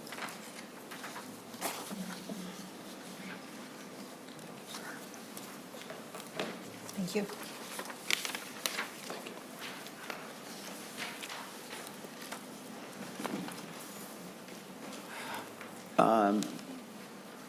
Do we all have it? Looks like we do. Senator Nelson to the A8 amendment. Thank you, Mr. Chair. So we've had a good round discussion today, and this amendment basically states that schools, this would apply to those schools who are choosing to participate in this. In fact, as I understand it, districts now can choose to participate in the reimbursable UI that you've discussed here. I don't know if any are or not. They're probably weighing all the costs and all the things that we've been talking about today at this table. And so this amendment just makes it optional so that our districts may participate in this. And of course, they're the ones that have to set their budgets, that will not be levying for this, that have to determine how many teachers they would not be able to have if your bill is passed without this amendment on there. They'll have to figure out how they're going to staff their summer schools, especially at this time of significant learning loss. And so this makes it optional. Thank you. And just for clarity, and we'll go to Mr. Rowe, is my understanding any opt-in or opt-out would take us out of federal compliance, is my understanding. That was one of the questions that I asked about earlier. So I'll go to Mr. Rowe just to make sure that I am answering that accurately. Mr. Rowe. Mr. Chair, yeah, just by looking quickly at the proposed amendment, this would likely not be in conformity with federal UI law. In the sense, just in the sense that you can't really have an opt-in, opt-out. It's a universal. It requires kind of universal coverage for a specific class of employees. Senator Nelson. Oh, thank you, Mr. Chair. I think even on the, I just want to question, even on the reimbursable UI, you cannot have any opt-in or opt-out. I just want clarity on that. Mr. Rowe. Mr. Chair, Senator Nelson, so employers have the choice of being a reimbursable employer or being a tax-paying employer, but covered employment is it's a kind of universal standard that is largely a question of federal guidance there. Again, the one exception on covered employment is for religious schools that are not by definition covered employment because of the religious exemption in UI. But there's no, you don't. Within a given class of employees, with those exceptions from covered employment, you can't have that sort of opt-in, opt-out. And just so that we're clear, Senator Nelson, it's my understanding, and again, others can correct me if I'm wrong, if this goes through and there's this reimbursable model that is currently, that will be in place, then a school district later can decide if they want to be a taxpayer on taxpayer status and could make that choice then to be on taxpayer status versus a reimbursable model, but that would be for them to decide. But whether they want to participate in the UI program period, it would take them out of federal compliance to allow people to opt in or opt out under this amendment. That's my understanding. Mr. Rowe, and then I think Senator Mohammed has a question. Yeah, Mr. Chair, that's exactly correct. Again, tax-paying versus reimbursing employer is solely a choice that governmental entities and nonprofit groups have a choice to, in terms of how they want to pay their UI taxes. Many of the nonprofits and local units of government, it makes more sense for them to reimburse for direct costs outlaid as opposed to going through the taxation system. But coverage is a separate question. Senator Mohammed, you had a question? Yeah, this might have been asked already, but what's the difference between a private school and a private religious school? Mr. Rowe. And how does this affect them? Mr. Chair, Senator Mohammed, so under the federal UI law and therefore contained within our state law, which must conform to the federal law, there are exemptions for religious employers in unemployment insurance law. That is a requirement of the Social Security Act and the related federal unemployment laws and regulations. This bill wouldn't change coverage in that regard. All it does is remove the ineligibility provisions for school workers. However, if you are working for a non-covered entity, you would still not be eligible for these benefits because your employer is not required to participate in the system. And just so that we're clear, it's my understanding, and I can be corrected if I'm wrong. So a religious school is really kind of defined as someone whose religion is primary to the educational experience, and therefore there's a number of things that they go through in order for that to be defined as a religious school. They are not covered.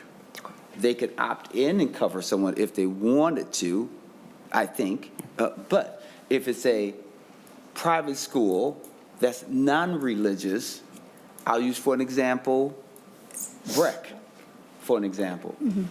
BREC may have some theological classes, but it's not in front of it to say you're here because you're a Christian, for an example.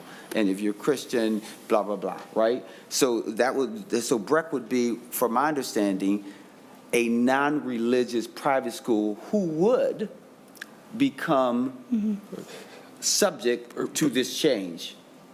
And then therefore, there's no opt-in or opt-out option for a BREC because they would be covered. And their employees would be able to say, oh, well, I'm not working during the summer, so I'm going to take advantage of it. And I think what has been some of the challenges is because we usually don't give money to private schools.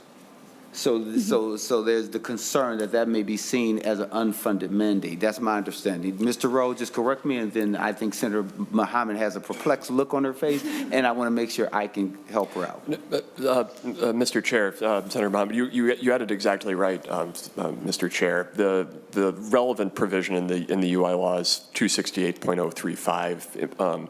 Employment for an elementary or secondary school with a curriculum that includes religious education that is operated by a church, a convention or association of churches, or a nonprofit organization that is operated, supervised, controlled, or principally supported by a church or convention or association of churches. So it has to be very tied directly to a religious entity. I don't know Breck in detail, but I imagine that would not be the case for that institution. Senator Muhammad. I have a few follow-ups. So let's say a Catholic religious school, they can opt in and opt out, correct? So I'll let Mr. Rowe answer these questions, so I don't feel like I am an employee of D, although I can answer some of the questions from my understanding. Mr. Rowe. Senator Champion, Mr. Chair, and Senator Muhammad. So a religious school would not be covered. So they are not required. They would not be required to participate in the program, but they could choose. They could choose to if they so desire. And remember, the distinction is between religious school, right, and that's a religious private school, right, versus a non-religious private school. Right. So I guess I'm on the point of religious private school. If they can choose to opt in or opt out, I have a few follow-up questions for that. Number one, do they get reimbursed? Mr. Rowe. Mr. Chair, Senator Muhammad, I guess if I could just clarify, reimbursed by whom? I guess under the bill, schools would be able to get reimbursed, right? If they, or they don't. Okay. Ignore that then. No, she's asking under the bill, school districts, if they are now a part of UI and their employee wants to take advantage of it, that the school district would have to pay that for that and then be reimbursed. So then she's making the connection to private schools, that if a private school goes through this and they have employees who want to take advantage of the UI, and then they would have to pay, they being the private school, and then they could not get reimbursed from the UI fund. That's my understanding. Is that right?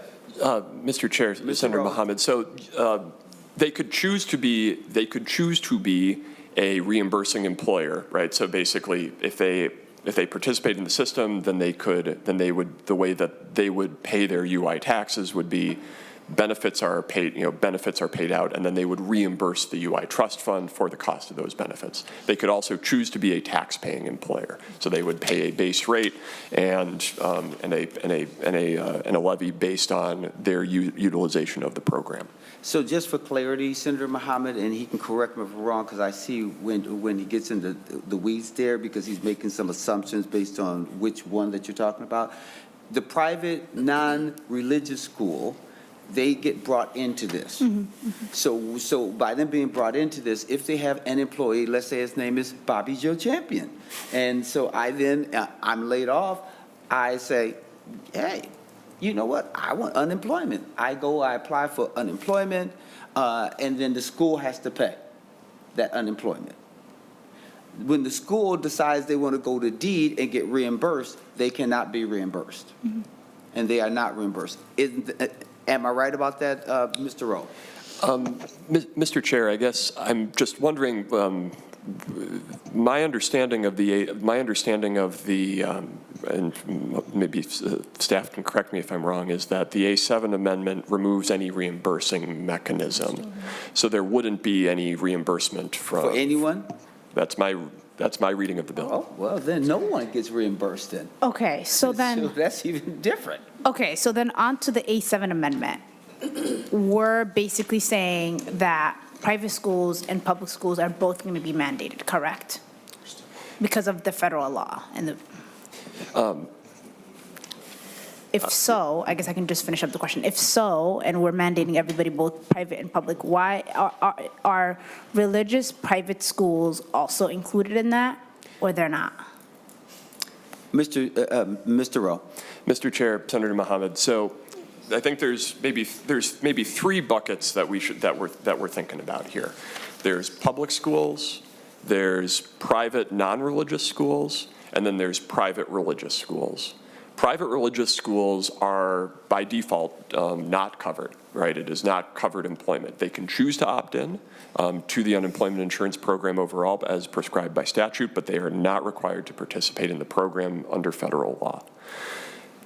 Private non-religious schools and public schools are both covered employment. They are part of the unemployment insurance system. They are covered under UI, and the bill would remove the between terms exemptions so that the paraprofessionals and the other hourly support staff that are contemplated in the bill would be eligible for UI.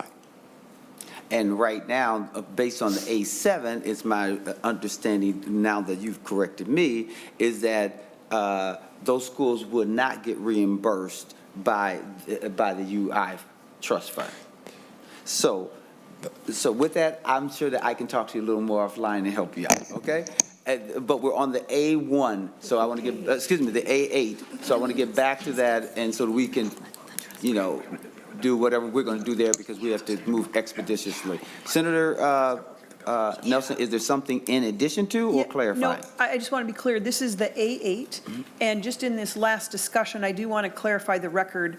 Charter schools and magnets are public schools. They are not private schools. I think that was discussed here. I just want to be very clear. Charters and magnets are public schools. Mr. Rowe.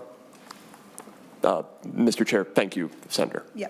Yes, all right. Any other questions on the A8? And so, Mr. Chair, the fact Senator that Nelson. this will take us out of compliance with the feds clearly is not my intention. My intention is to merely show that schools can already choose to participate through not the food tax, but through the reimbursable model, if they so choose. And the legislation before us today is removing that choice from them. And so if that's I was told that they can participate now. It is my understanding, and Mr. Rowe can correct me, but school districts cannot currently in law participate in the unemployment insurance program. Not in the food tax part, but I believe they can on the reimbursable part. So I would like some clarification there. No. Mr. Rowe. Mr. Chair, Senator Nelson, so I think the confusion is perhaps, do you participate in the whole UI program, and then is this subsection of workers eligible? And that's the piece that has to remain kind of consistent, is either this group of hourly school workers is eligible under the law, or they're not. And so there's no sort of opt-in, opt-out for, as the current statute exists, an hourly school worker with these attributes that we've discussed is not eligible to receive unemployment insurance benefits under current law. And this bill would change that to make them eligible for UI. All right, that's it. Thank you. So let's deal with the A8 so that we can get ready to go, because you see the time. Yes. So, Mr. Chair, I will withdraw the A8 amendment because of the federal ramifications, but I remain steadfast in my concern over the bill as it's currently. So the A8 has been withdrawn. Last couple of comments there, Senator Pratt, so we can go? If I could just briefly have somebody from NACO step up and just answer a couple of questions. Oh, forgot to turn that on. And we're going to ask that the questions be very brief and pointed, Senator Pratt. I'll have a couple of questions for Masbo and a couple of questions for Mr. Rowe.